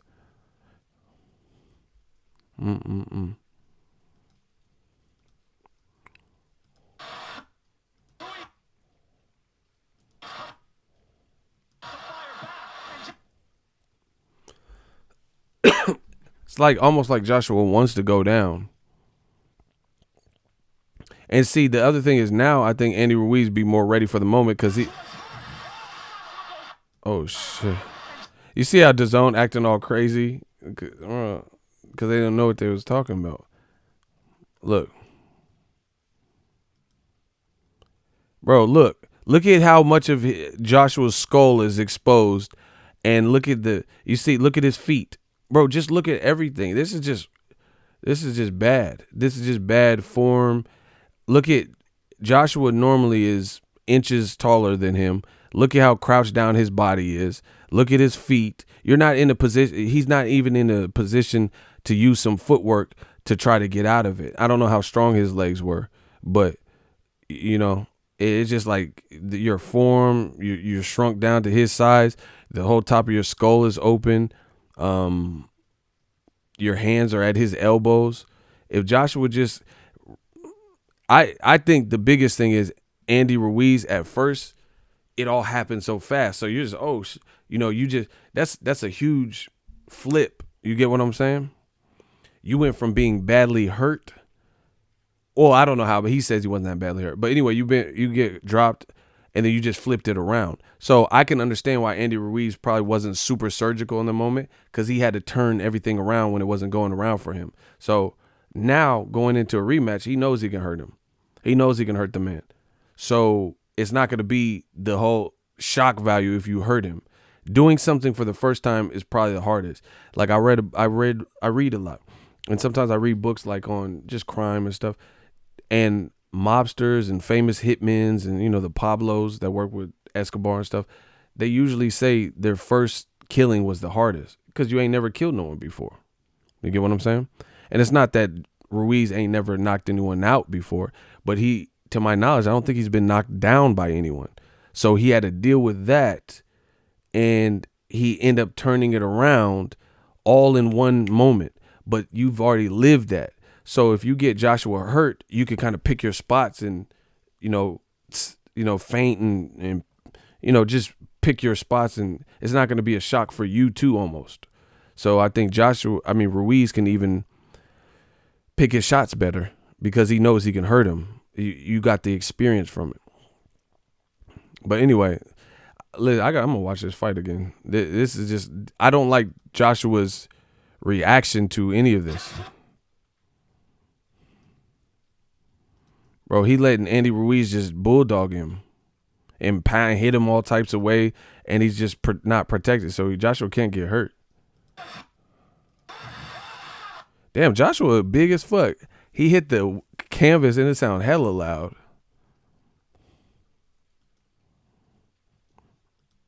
Bro, I don't know how Joshua can reverse this. It's like in terms of, oh, wow. Oh, my gosh. Tell me that is not Eddie Hearn. Oh, wow. Listen, I got to watch this again. I'm going to watch this again. I need to break this down for y'all. Bro, tell me this is not Eddie. Is that Eddie when he got knocked down? Is this Eddie? Is that Eddie Hearn, bro? Bro, is that Eddie with his mouth open? G-Man, what's up? Look at the shock level on his face. Like, what the fuck? What have I done?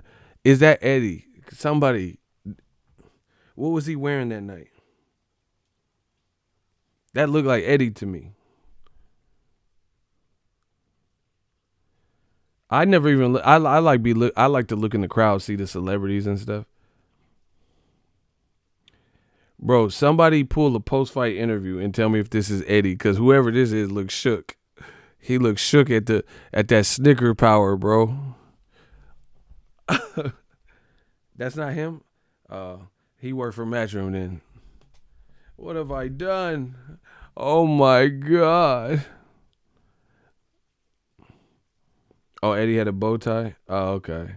I thought that was Ed, bro. Oh my God, what have I done?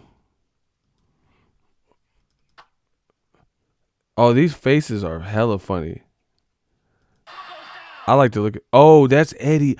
I found him. He's behind that.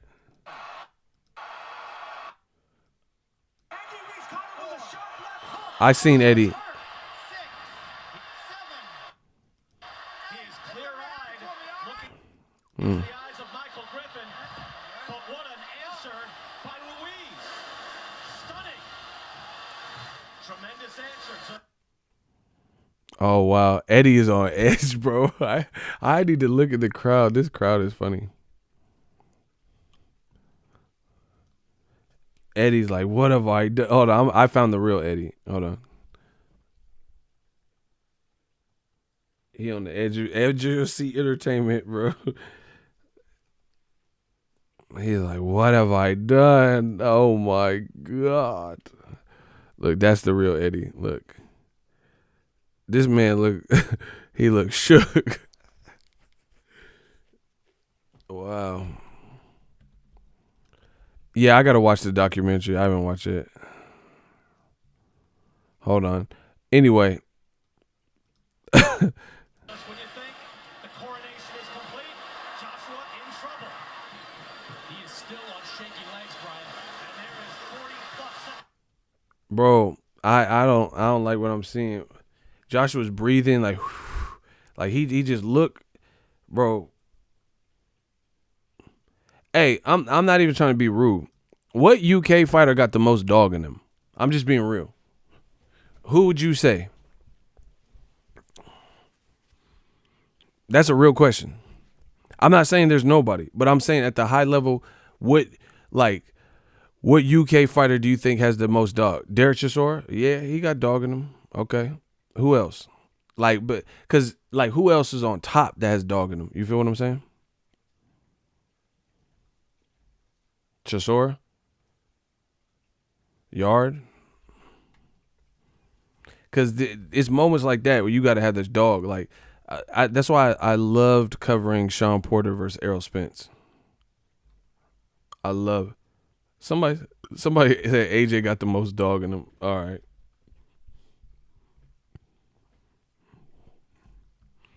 I'm just curious what y'all think. I want to hear different opinions.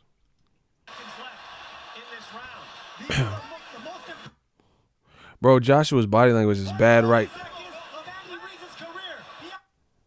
Oh, there was a I gotta watch this fight again. Bro, Joshua almost punched the referee.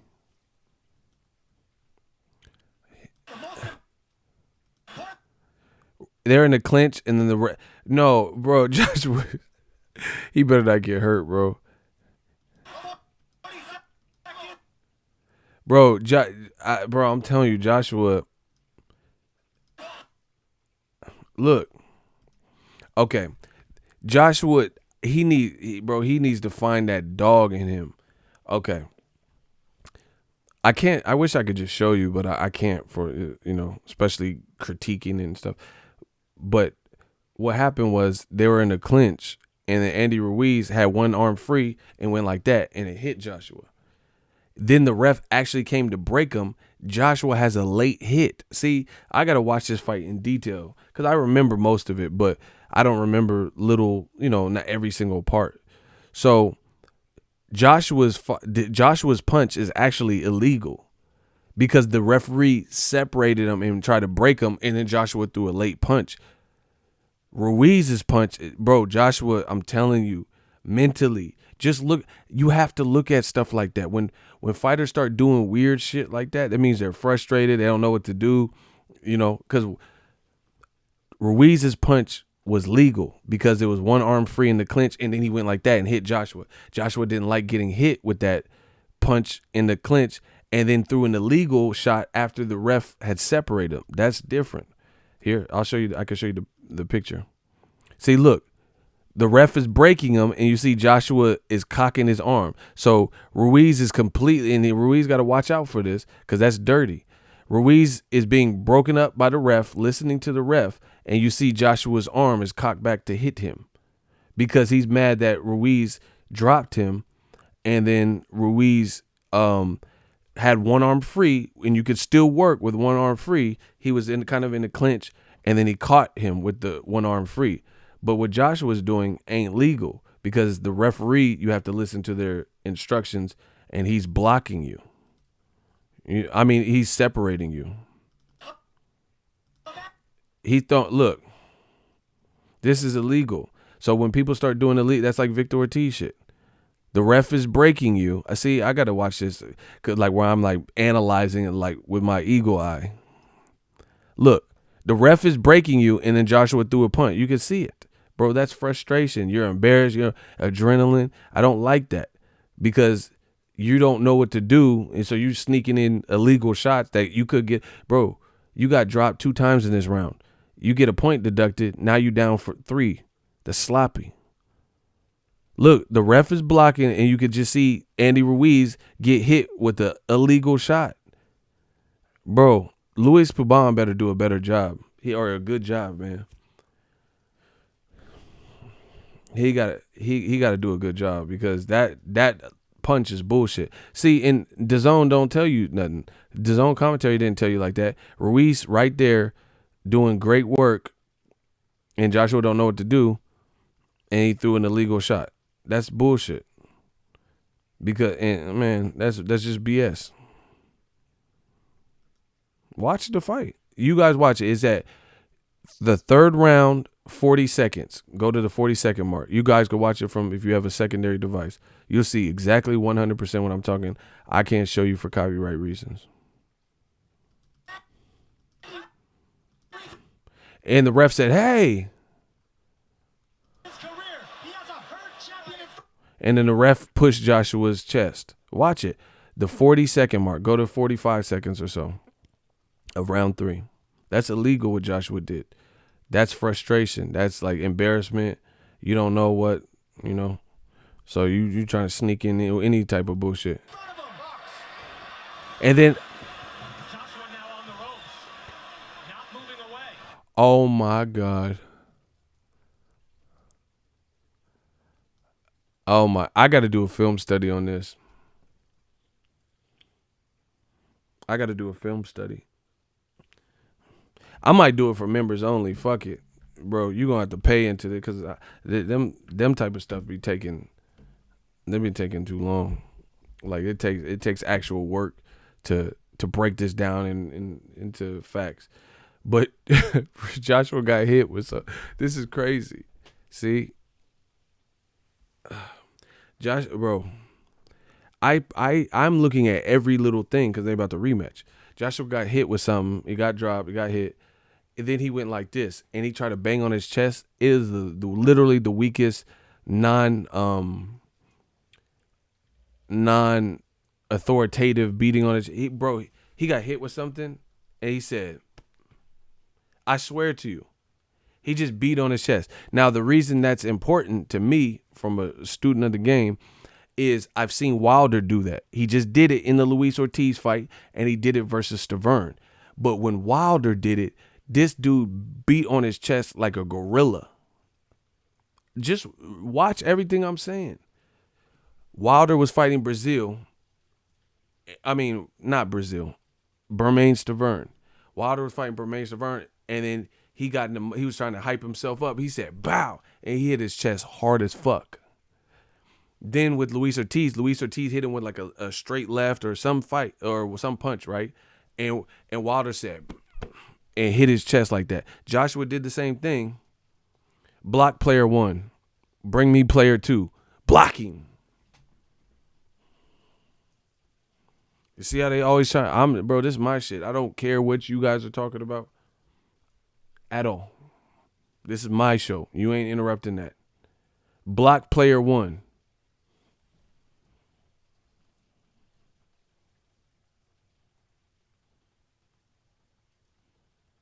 Yeah, bring me player 2. Who next? Yeah. So anyway, Wilder in the Stavern fight, the second fight, and then in the Luis Ortiz fight. I don't know why he did in the Stavern fight because I don't even know if Stavern really threw nothing at him, but he was like bop bop, like just hyping himself up. But he also did see Joshua. He's like almost like an actor, bro. Like he probably seen Wilder do it or something, and then he tried to do it, but it wasn't convincing. That's the point I'm making. I promise you, watch the third round and watch the Ortiz fight. I don't remember. I was there live. I don't remember what round it is. Luis Ortiz clocked Wilder with something. And Wilder said, bop, bop. Like, yeah, let's go.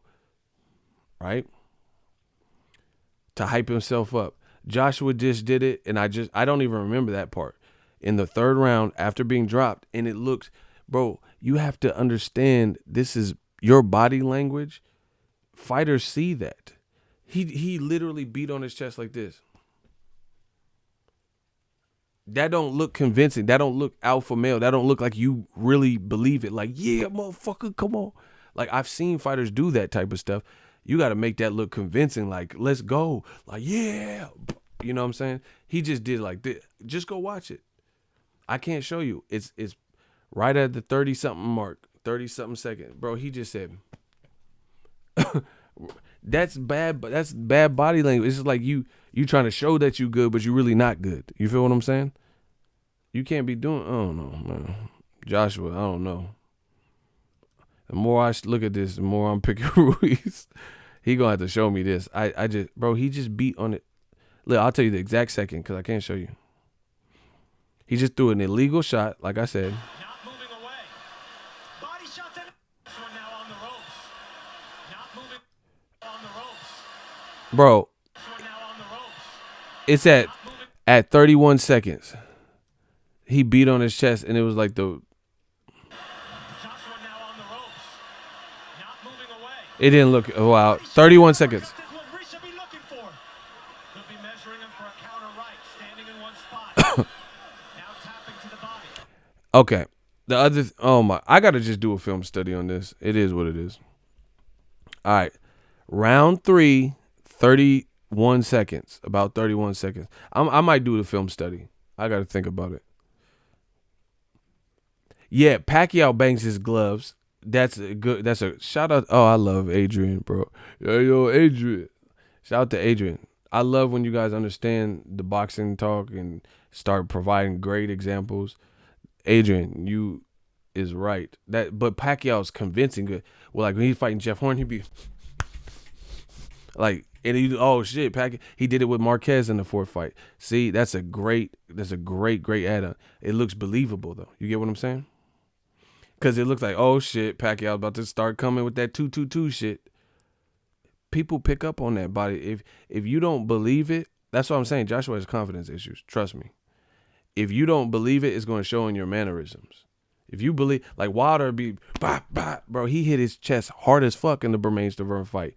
And I don't even think Stavern threw any punches at him. You got to, body language means something to me. You can say, oh, you're overreacting. Joshua has a chance to beat Ruiz if whatever he does works, or if he's able to just beat him straight away, and then Ruiz is never able to get in the fight, or he just debilitates Ruiz, and then he's super cautious and finishes him. That's why it's a good fight. But I personally am not going to pick him. I'm picking Ruiz because I think he's up against a lot. Period. And I've been giving you a little, odds and ends of why I feel this way.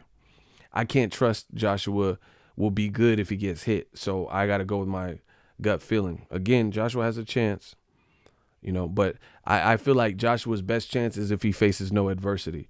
If he faces adversity and Ruiz hurts him, especially if he does it first, then I don't like what I'm seeing from Joshua. Here's another thing. I'm watching the third round. He just got dropped. He's getting hit with the bigger shots right now. And Joshua is trying to the taller man is trying to jab to the body when he's hurt. I don't like that move right then and there because this guy's faster than you. His hands are faster than you, and you're on the bad side of being hurt. He looks recovered by now. So you going like this and trying to jab to the solar plexus, one, you're not really committing to it and making it sting, and you're not doing it off guard. And he lunges at him. But two, if you have, bro, Joshua doesn't have ring IQ like it should be. He don't have no Mayweather ring IQ. That's just what it is. And I know easier said than done, but this is his job. This is his job. You have to make these split-second decisions. But anyway, you're 6'6" on bad legs. been hurt, and you're doing a jab to the solar plexus on bad legs. You have to be able to get in and get out. Like Floyd, when have you ever seen, like, okay, here's an example. Here's a perfect example. When Floyd Mayweather fought Mosley and got fucked up in the second round, right? You didn't see him keep going to that jab to the solar plexus because you don't know how your legs are. And to execute that move, you got to be in and out. You got to be in and out because you can get, if you leaning in and stuff and you're not fast enough, you can get countered with something or even countered on the way in. So I wouldn't really, why would you do that on unsteady legs? You feel what I'm saying? And Ruiz, you're on bad legs. He already dropped you. You're giving up height. You're negating your height. And you have to be quick to execute that move. And your legs are probably heavy at this point. That's robotic. Yeah, exactly. See? That's what I'm saying. That's not, to me, I don't see why he was even doing that. You should be tall in this moment. You're giving up height. You should make sure your legs is cool. You're not doing that. You jabbing to, like, who taught you to do that? Why would you? Okay, I'm going to see if I can show y'all. This fight looks weird, bro. It really does. You see how big fucking Joshua looks next to this man? Okay, look at how big. This is really David and the Goliath. Look how big Joshua looks next to him, like height-wise. He bigger than the ref, bigger than Ruiz, right? Look how big. Look at the height difference. It's like at the top of Joshua's head to the back of Ruiz's head would be like a diagonal slope going down, like a ski slope, because of the height differential. This man is trying to jab to the body to back the man off instead of a jab upstairs or an up jab. Watch. Okay. I almost got it set up. Now look how you see how he don't look as tall because he's trying to go in from way far out. Look how far out he is. I mean, he got long arms, but look at their heights. I just showed you the first frame. Look at how their heights are now almost even because you just gave up height. And everybody and their mama can tell you're about to do some type of attack at this point because you're crouched down. Like, he's too slow, bro. Maybe him losing weight is a good thing if he's gonna look a lot faster because he looked way too slow and plotting. You're hella far back. You could Andy Ruiz can see you about to try to do something. You're like getting into position. You see what I'm saying? Like you from way far out, bro. Look at this man. Look at Andy Ruiz. He trying to anticipate, bro. Joshua. Oh my gosh, bro. If Andy Ruiz times him with a Broner check left hook, this man is out of there. He coming in crazy, and he just gave up all of his height. You see what I'm saying? If Ruiz got a step back game, Joshua's toast.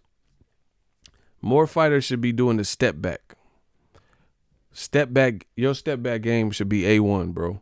Take a brief step back and then catch him. And then hook that man, bro. Hit him with that check hook. Bro, look at this boy Joshua. You see how the first frame Joshua looked way like super tall next to him? If Ruiz got any type of back foot game, that step back game, it's a wrap. Because you can anticipate that Joshua was about to lunge in. I mean, it's a little bit unfair because he's hurt, so his movement is probably going to be a little bit more telegraphed and slower, but this is him. Bro, look, Ruiz is perfectly guarded. He don't know if you're going to the body or what. You're way out, and look at how he looks shorter to Joshua because he's launching an attack. Joshua need an American trainer. He need Emmanuel Stewart, rest in peace. This boy don't know what. Yeah, I rub my cracking. All right. It's about to get cracking December 7th. Bro, this dude tried to go to Ruiz's body when his legs is fucked up. Bro, I'm picking Ruiz, bro. Look at him. Imagine fighting Wilder, bro. You look at Joshua's positioning. You could come over and hit him with a right, like in the same spot that fucked him up. He's so lucky Ruiz is not that tall, bro. If Ruiz had long arms, Joshua would be food right now. Look at Joshua. Eyes are like almost, again, looking at somebody's shoes. You have so many blind spots. A right hand would destroy this man. You just you lunged in. You're lower than him. You're in a position where gravity is going to make you fall if you get hit with something and you're already hurt. Ruiz, bro, if Ruiz is sharper, Joshua's toast. Or if Joshua's leaning in and shit, bro, he's leaning in like that. If Ruiz got a step back game, yeah. Look at his body. Like, you don't even have to be a expert boxing guru or something. I'm not saying I'm that, but just look at his positioning. You're trying so hard as a 6'6" man while you're hurt with no legs to go to his gut. You're overextending yourself, and look at his right hand is in perfect position. He could have really tapped your shit right there. Joshua has no guard. He's hurt with no guard. That's what I'm saying. He can't get hurt again. The most basic novice fan could see there's nothing to protect Anthony Joshua's head area. Bro, what is there to protect Joshua's head area during that? So you're shrinking yourself down on unsteady legs to hit a man's solar plexus. What is there to protect you? And you did it from way far out. What is there to protect your head? Like, just look at this picture. What is there to protect your head from a right hook, a right cross or something? Right then and there. Especially if Ruiz got a step back game. You just lunged in. That's like people that almost don't know how to fight coming in, like charging, and then, bro, you know what I'm saying? Like, it's somebody running at you. There's a sparring clip where a dude, literally, the bell's like, do. And then a guy ran at the person, and the person just, yap. And then the guy got knocked down. Like, you can't rush someone like, this is weird, bro. This is a gold medalist. This is a gold medalist right here. Oh, man, the angle against Wilder. Oh, he said, oh, man, that angle against Wilder. Wilder's fast, too. AJ going night-night. He getting clapped. Bro, there is literally nothing to protect his head from a punch. And see, the other thing is, if you look at just gravity, bro, Joshua's ring IQ is not there. It's just what it is. It's just what it is. His ring IQ can't, because you wouldn't be doing this stuff. Floyd Sr. would never tell you to do this stuff. You're probably too far out. You're negating your height. You're overextending yourself and leaning in unprotected while you're already hurt. You're stiff. You look kind of slow lunging in. It's your movement is a little bit telegraphed. If Ruiz, I think the whole shock of it had Ruiz not as sharp as he could have been, because it's easy to break it down like this and see it, but in real time, you got to just. He didn't know he was going to knock out, because he hadn't knocked out Joshua that night. But now that he knows he can do it, if he goes back and watches it, bro, you can see any of this stuff. There is nothing to protect. Why are you going for the man's body, shrinking yourself down? Look, Joshua's head is it's just at a bad spot. You're low. Joshua's head, top of his head at 6'6", is lower than the referee's head. So look how much effort that took. Do you get what I'm saying? The referee, I just showed you a couple frames ago, Joshua looked this big next to Ruiz and the referee. But you just overextend yourself to the point where you're at 6'6", you've negated all your height, and you're at a position where you're not protected, and you're at a lower angle than two guys that are shorter than you. That's not you. Klitschko don't fight like that, bro. See, look. Joshua, when he's standing straight up,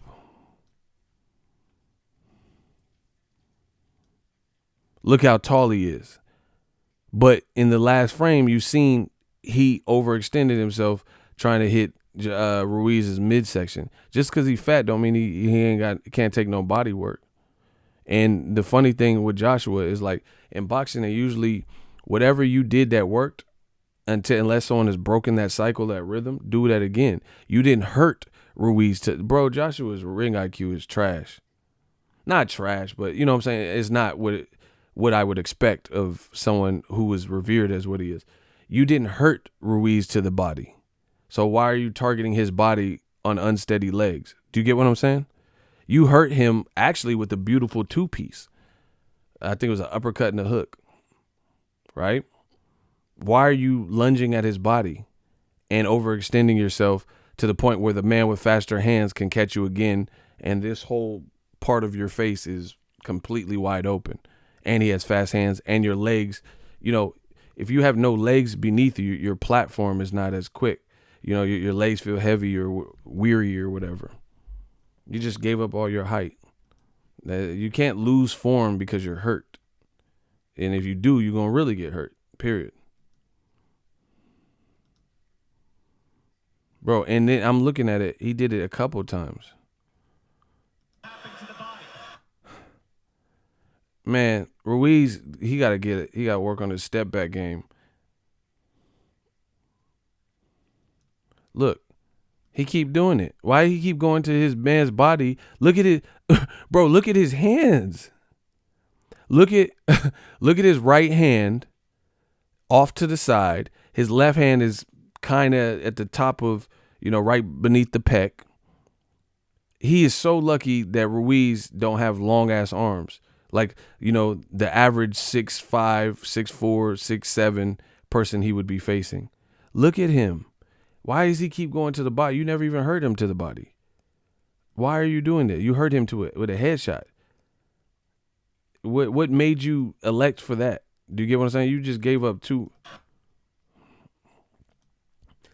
Joshua, I'm not going to say he's an actor, but he's like, I think he's impressed, and he's like trying to learn, and he's trying to, like, how do you say it?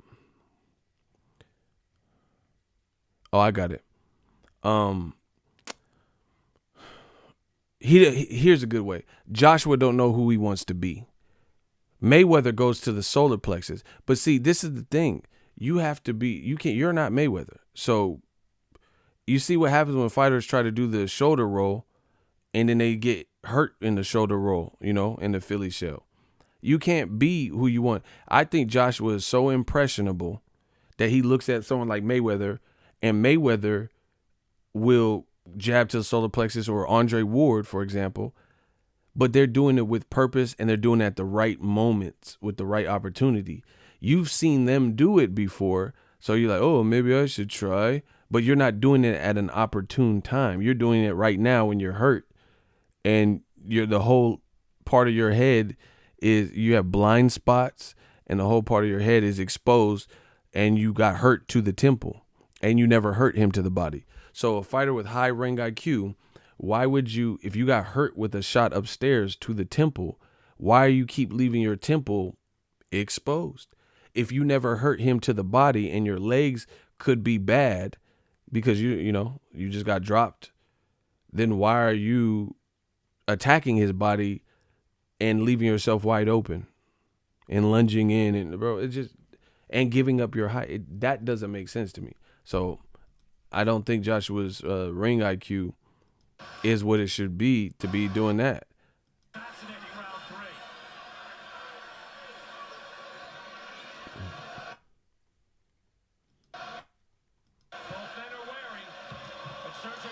Oh, shit. Joshua, this is weird. Bro, And then you're trying to slow him down to the, bro, he tried to slow him down to the solar plexus. And then 5 seconds later, this is what it's looking like. What? Bro, when Floyd hits you to the solar plexus, he's doing it because he can, basically. Like, you know what I mean? He's like cat-like. You're not cat-like. You're big as fuck. You know what I'm saying?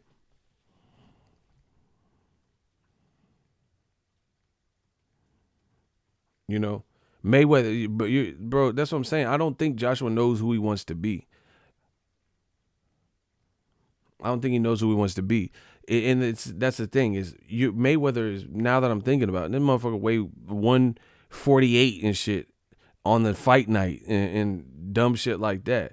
Joshua weighed 270, or not 70, but 260.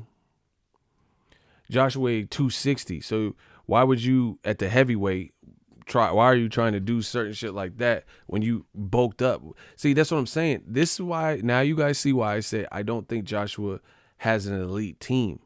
Because if you want to do Mayweather type of executions and move, then why did he bulk up to 255-ish, high 240s if you want to be cat-like? See, Wilder's never weighed 247.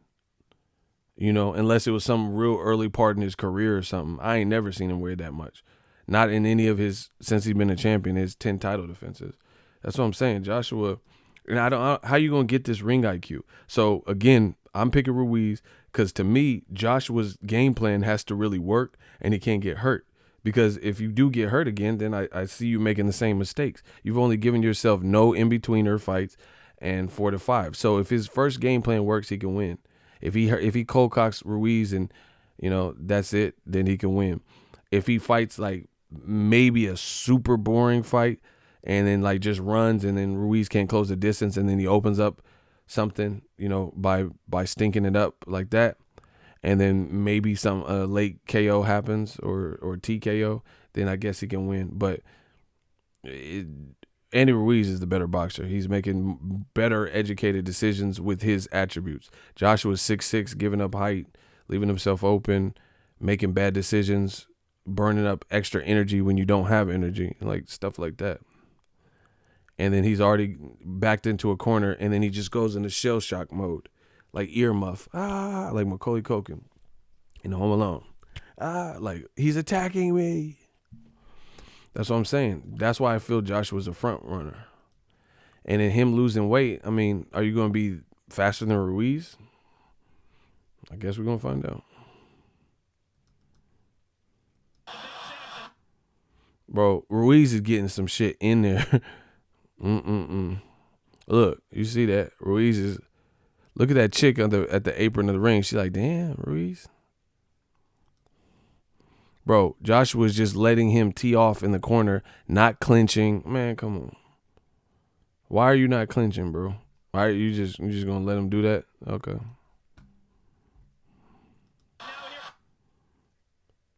Andy Ruiz is cock back loaded. Look, I don't even remember what happened right here, but it don't look good. Look at this man. Look at this man arm, bro. Andy Ruiz has his fucking right hand cocked back like he ready to sling that bitch. And look at Joshua's arm. Bro, it's like Joshua wants to be hit. Bro, Joshua's arm is like this. You're backed into a rope, standing feet kind of squared, and your arm is like this. Like he's a statue or something. These bro, this is really putting it in perspective, like analyzing it. Someone said a Van Damme yeah. You know what I'm saying? Like, what are you, bro, look at his hand. His hand is like he wanted to grab the ropes now. Look at Joshua's hand. It's like, you see that white rope, William Hill or whatever? That white rope, look at his hand. It's fully extended, and it looks like it just doesn't look good. Ruiz has faster hands than you. He has power. He's already hurt you, and he looks like he's about to tee off on you, and you're just like, This looks like a world star fight. You know, someone was like, what are you doing? Like, they don't, you know, they're trying to reason with you and the guy's trying to punch you. That's what this looks like to me. He looks like this. And then Ruiz is like a Mortal Kombat character when you're about to pick him. And, bro, he looked like he about to, I don't even remember. I'm going to see what happens right here. But that don't, just look at it. What are you doing? Like, where, you're not going to protect none of this. This was a bad fight for Joshua to even take this first fight. Because this is, he said it looks suspect as hell. No, this is what I'm saying. It was better if this fight never happened, because now that it has happened and Ruiz knows what he did in the first fight, you have to take that from him and you have to reverse that.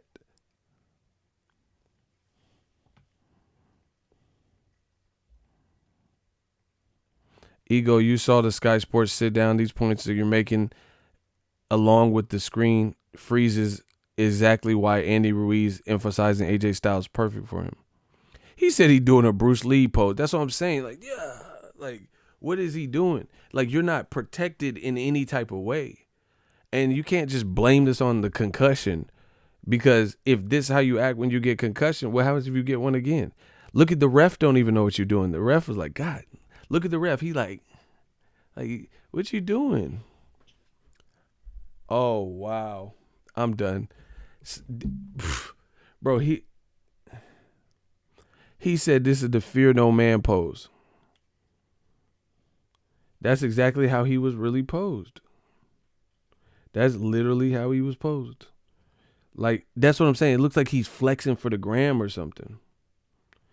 I don't know, bro. I never seen like an Olympian freeze up in this capacity like that. Look,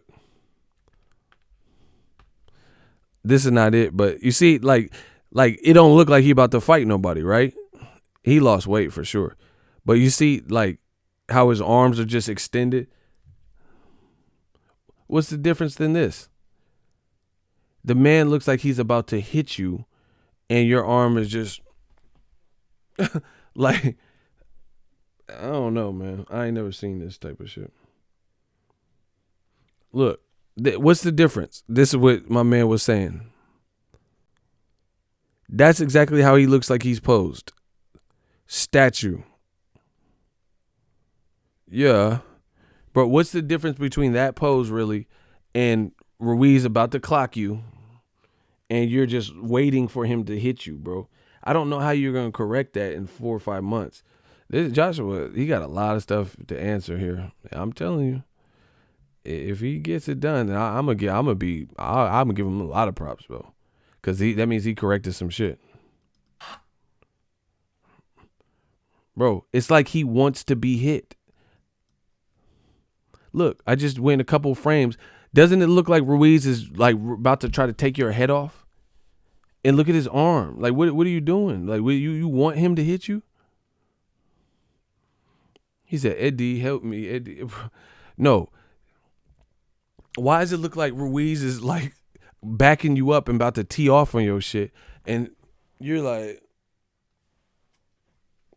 I don't know, man. That looks like somebody that don't want smoke. You know what I'm saying? Like you on a subway and someone's yelling at you and you're like, hand down, man down. That's what I'm saying. You can't, bro, this is deeper than just a concussion. Oh, look. Bro, I told you, I don't remember every single second of what happened. But I seen that, right? Fast forwarded 2 frames, he's still like this. Guess what happens next?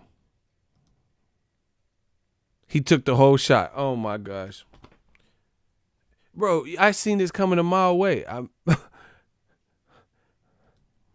Okay, so the next thing, you're like this. Like a Mortal Kombat. Okay, he looked like the Mortal Kombat characters like this, ready to fight. And like this. You're like this. 3-4 frames later.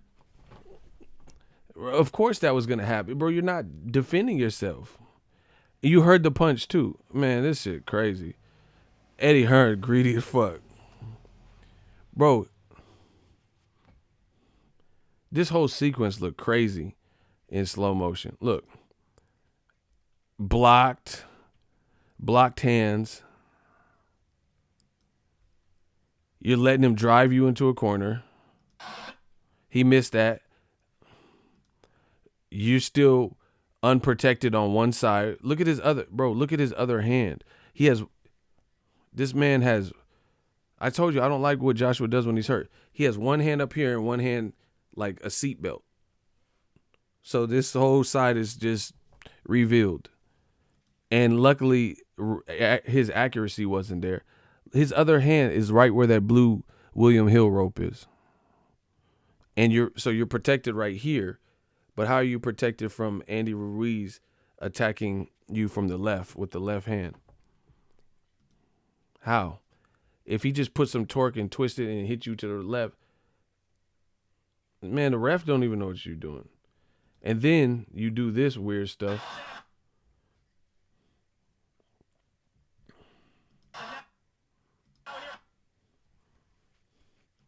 Bro, Joshua need time to think or something. I don't know.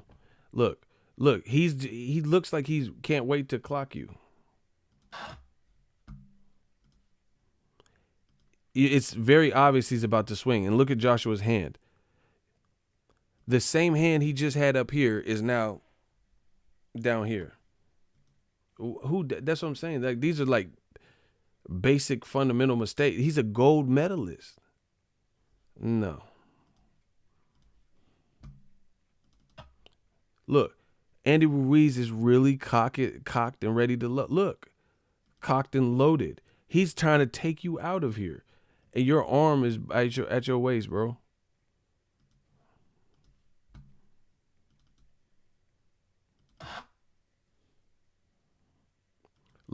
See, that's what I'm saying. Joshua's embracing for the shot.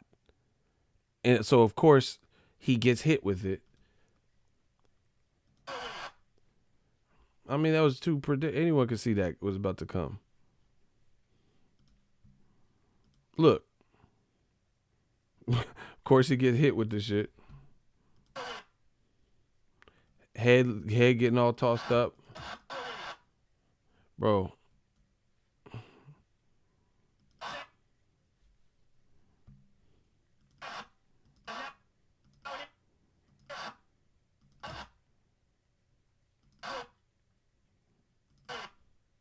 Bro, he just took the whole shot, man. Go watch it. This is just round 3.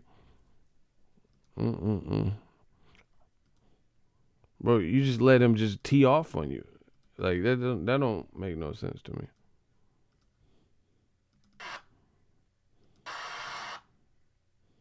Then he just had a failed clinch. Look. Bro, the man, this is why he didn't want Wilder in the, look at Ruiz like, damn, what the hell wrong with him? He's bending down. Like, he's totally unprotected. He tried to clinch, just failed. And then he just like, it's like he's running for cover or something. Like gunshots rang out. It's really weird to me, bro. I don't know why Eddie would do this to him. And I feel bad for the guy, to be honest.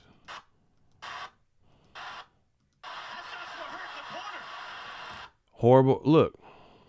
Bro, he looks like somebody just pulled a pistol out and started blasting. Like he's just about to die for cover or something. This look crazy. Look.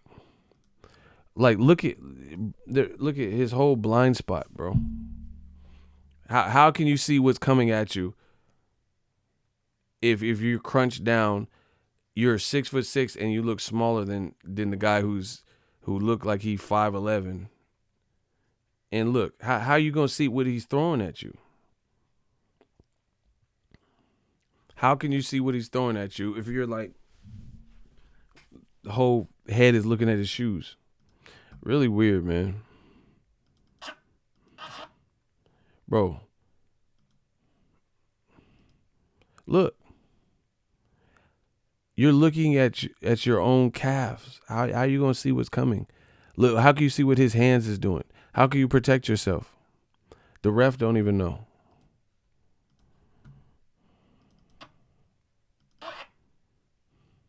So he can't deal with this pressure, bro. It's just what it is. This look crazy. You can't see. Look at his head. He tired. Legs is bad. Like, there's no. You're not defending it, bro. This should have been stopped in the third round. To be honest, it really should have. He's not doing anything. He's not protecting himself. This legit could have been stopped right here. I am not playing, bro. He already got. Look, is Joshua protecting himself? Look. Andy Ruiz is like, what, bro? He probably don't even know what he's doing. This could have been stopped right here. He's running away, and his hands are at his waist again. It looked like his hands, like he's Superman, like his hand, like he's flying, like, you know, Superman. Do. This should have been stopped right here, just like Tyson Fury should have got knocked out by Wilder, and he should have lost to Otto Violent. He's not protecting himself. Bro, the referee, Luis Pabon, got to watch this closely. Because if he does this stuff again, they need to be stopped. How Oscar Valdez fight gets stopped instantly? Joshua's not protecting himself. The kid, Adam Lopez, was winning the fight and doing very well for himself.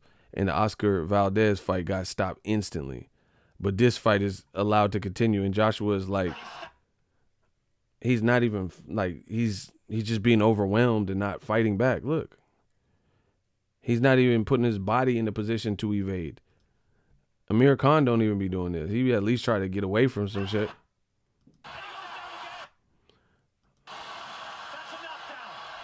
And he's on all fours and stuff, bro. He can't deal with that pressure, I'm telling you. Look. People taking pictures. Man. We'll see.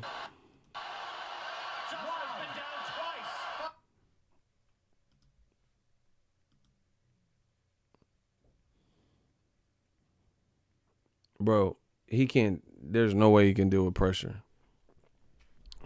He looking at the ref like, you just gonna let this happen? This look crazy. This was a. See, this, my thing is this. 5, 6, 7, 8. Bro, he looked bad. This really could have been stopped in the third round. You know, I give him. See, now, okay. That's how he should be more to protect his upstairs. But you seen all those sequences. He had one hand up and this whole side was covered. When the refs giving him instructions seemed to be the best guarding of the head area, he was like this and this or this. Bro, he got up though. I give him credit. Bro, I think Joshua thinks too much or something. Like, he's anticipating the shot. Look, doesn't it look like he wants to get hit by the right hand? Like, he sees it, but he knows he can't move. I don't know. It's like he's anticipating the impact. Do you get what I'm saying? This was a bad fight because it showed all of this. Bro, he literally looked at the punch coming and then gets hit with it. It's like he had a panic attack or something, that like he's under fire or something. I don't know. I don't see this being a good fight for Joshua. Bro, how did he see it looked like he was looking at the punch coming, like, oh, for me? Oh shit. Bro, it looked like you were looking at the punch that he was hitting you with. And then you let him hit you with it. I ain't never seen this, bro.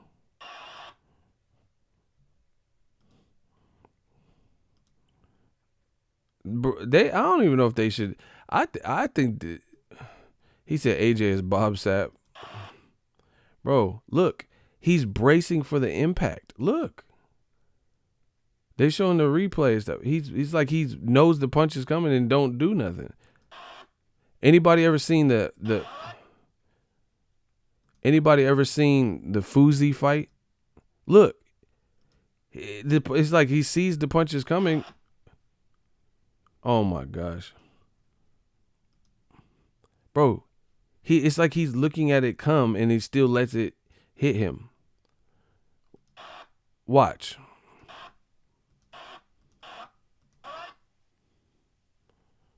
Wow. This is crazy. In slow motion, this look crazy.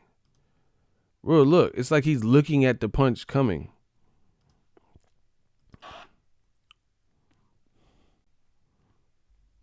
That hand speed is fucking him up. Because, you know, to his credit, Andy Ruiz has fast hands, so maybe it just looks crazy in slow motion. And maybe it's coming super fast. I don't know. But he's like, it looks like he's looking at the punches and getting hit with them. That hand speed is not for Joshua. Bro, look. He's getting hit flush. Bro, he's getting hit punch in the neck and shit. Bro,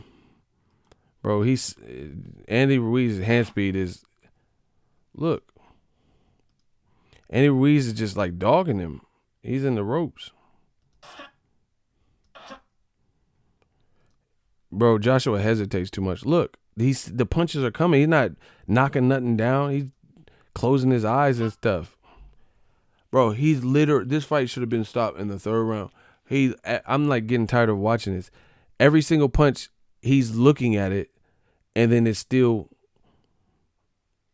hitting him. He's not even moving his head, nothing. Like, he's just accepting all of it. It's like he's accepting his fate.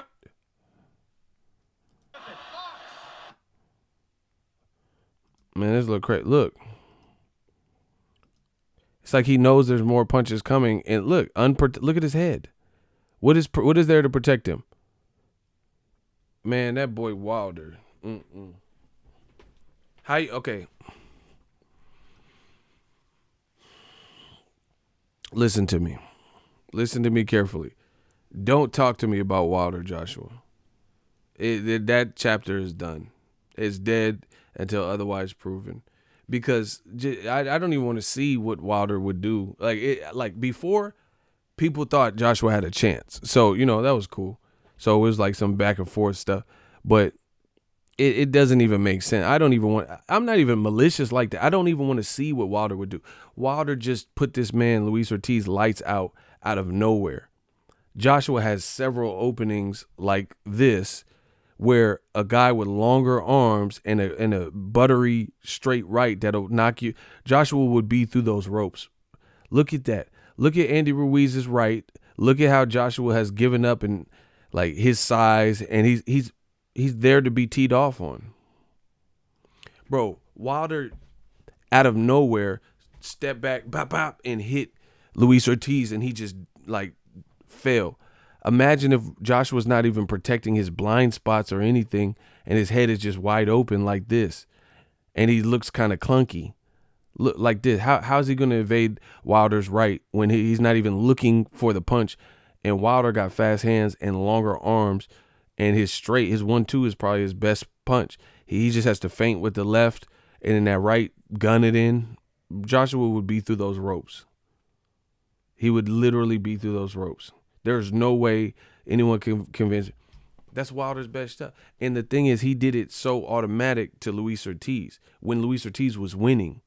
Joshua, if he had already been hurt and somehow was able to get up from a Wilder thing, there's no way he can be making all these mistakes and you know, fleeing and running and head not protected. That would end very badly. Look, he's not even this. It's not even fair. It's like almost like someone who doesn't even fight. He's not protecting his head in one bit. And you can't just say, "Oh, it's just a concussion." Bradley had a concussion. Look, he's not protecting himself. This should have been stopped in the third round. Andy Ruiz got a third round TKO. This might be some David Price, Tony Thompson shit. It really might. Bro, the man is not protecting himself.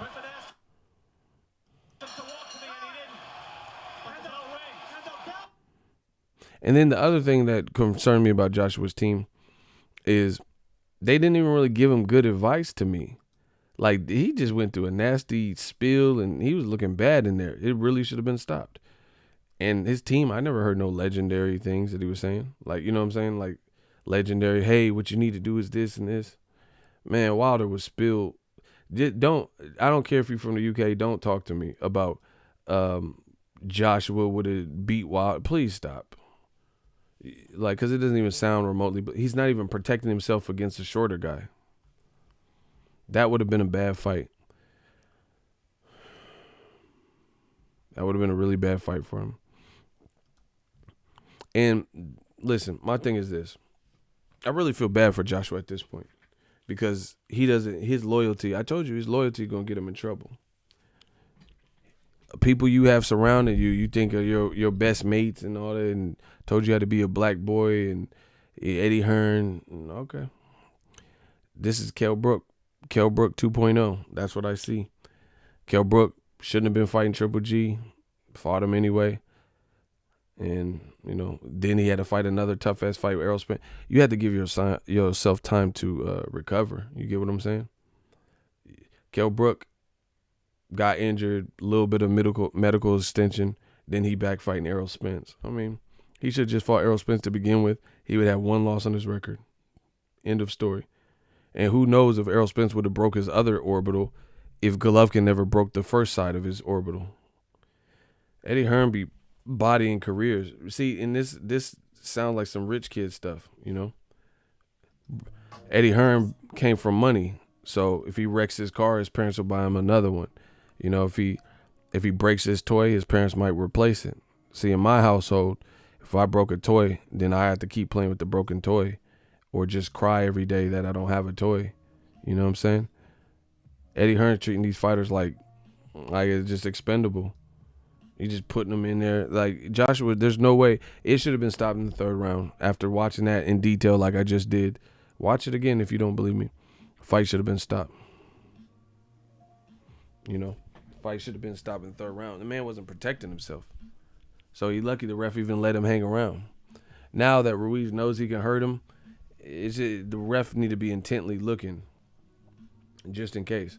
Like I said, Joshua's best chance to win is if whatever the weight loss, he has this newfound speed and all this stuff, and then he's able to cold cock Ruiz, and it just works for him. Everything he's trying, that hurt. Like, there's not much accident, and he draws first blood, and he has Ruiz hurt, and then it gets stopped or something. That's his best chance. But if it's a dogfight, if it's a war, if it's like, my nuts versus your nuts type of fight, you can't win that with Ruiz at all. So I'm picking Ruiz. Ruiz, especially after watching that, I always picked him, but Joshua stylistically is not making enough smart ring IQ decisions when he's hurt. If Ruiz hurts him, how is he gonna have grown and he didn't give himself time to grow? Do you get what I'm saying?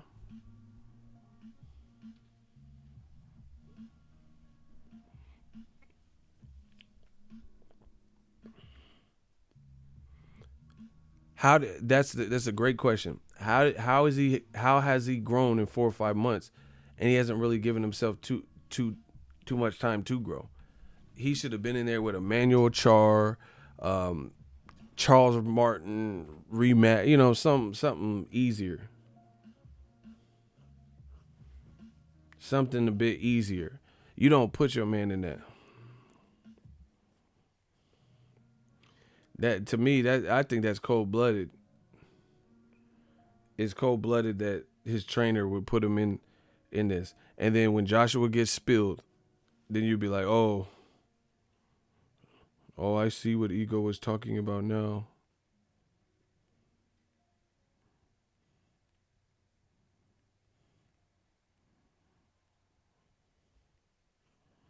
Mm-mm.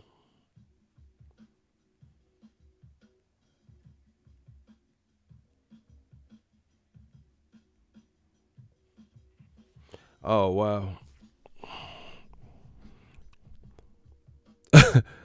Somebody just sent me that. I ain't even read it yet, but I'm going to read it on live. Somebody just DM me this. Anthony Joshua, what do people think this is? This is fighting. I listen to what people say about us and think they should put some respect by our name. I'm going to that next level, and when I win, puts middle finger up, I will be like, F everybody. All right. See, I don't even think that's the right attitude. Block Muhammad.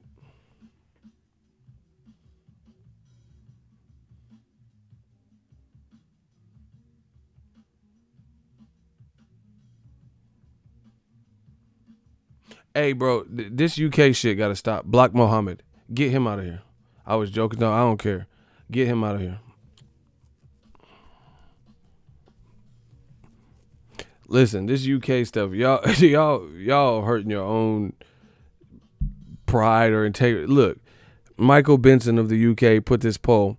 It says, regardless of who you think will do it, who do you want to ultimately emerge as the number one heavyweight? Bro, what type of question is this? Regardless of who you think will actually, bro, the UK is on some weird time, bro. They're on some weird time. It says, regardless of who you think will do it, who do you want to be the number one heavyweight? Bro, this is pathetic. This is pathetic. What kind of question is that? So, hey, okay, so before, just keep this in mind. There were UK people who were saying, there were the UK dudes that were saying, oh, Tyson Fury is going to kick Wilder's ass again. He already beat him and he was robbed 10 rounds to 2.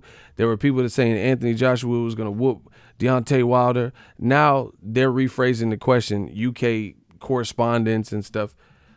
Hey, despite who you think will actually be good enough to, win a super, basically a super 6, who do you want? What? That's a weird ass question, dog. Regardless of who you think will do it, who do you want to ultimately emerge as the number one heavyweight? And look at this. Anthony Joshua, 44%. Tyson Fury, 41%. They got 10% for Deontay Wilder and 5% for Andy Ruiz. Man, come on, bro.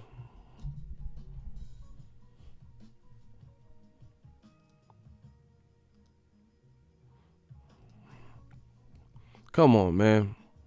What kind of, see, the UK, man, all right. If Joshua loses, the UK, y'all on your own. I try to help y'all, bro. I'm just being real. I told you, it's better if you just be real, appreciate the sport. You win some, you lose some. But this stuff sounds delusional, bro. The question says, regardless of who you think will do it, who do you want to do it? And they got all these UK dudes, because this dude who, the reporters from the UK, they got 44% for Joshua. They got 2,000 votes almost. And they got 10% for Wilder and 5% for Andy Ruiz. See, that's what I'm saying. Like, I don't know what they putting in the water, but you guys sound ridiculous. Like, I don't care if I'm from Mexico. I don't care if I'm from the U.S. I don't care if I'm from New Zealand. Bro, I would never sound this diluted. I don't care where I'm from, bro. You guys, a lot of y'all sound ridiculous, bro. It sounds, it's like you just want whatever you want to be the case, and you're just gonna say whatever. That it's so official now.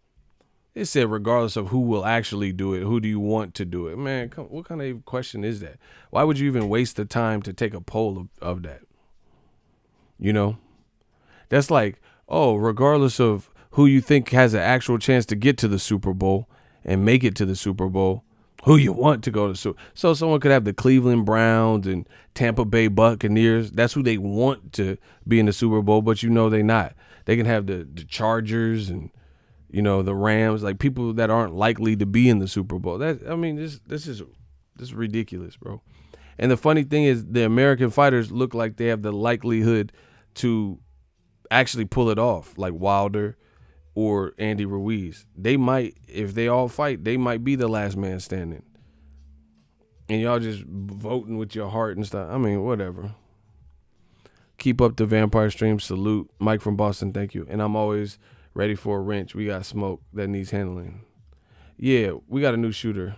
But just don't overdo it, please. Because people keep hitting me up. Mike from Boston, I like your how you get down. He said UK on that corny shit.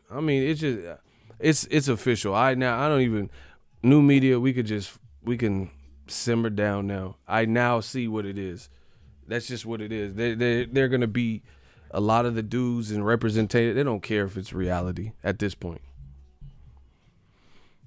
They don't care. They don't care if it's reality. They don't care if it's likely. They're just going to back who they want to back and say Dillian Whyte beats Wilder. That's how a lot of their representation is acting. So I'm good. I know we've done our job. It said regardless of who you think will actually do it, who do you want to do it? And they got Tyson Fury and Wilder winning the poll. Okay. Why would you even phrase a question like that? That's like, regardless of who you think will actually become the U.S. president, who you want to do it. Oh, J-Lo. You know, what? So do you think J-Lo is going to be a president? No, but I want her to. Man, what kind of question is this? Anyway, that's my time. Holla at the kid. New media. I told you, it's going to be, it's getting ugly for them. You see, people always move the goal, the field goal post. Always. First it was Joshua will beat the shit out of Wilder. Now it's who do you want in a fantasy game, or who wins a game of foosball and all this stuff. So y'all have been reduced to saying and arguing that Dillian Whyte would beat Wilder, and AJ and Fury will beat Wilder, and Fury already beat Wilder, and Fury 10 rounds to 2, and this, that, and the third, to now doing fantasy polls. Good luck with that. Holla at the kid, New Media, Eagles Army, stand up.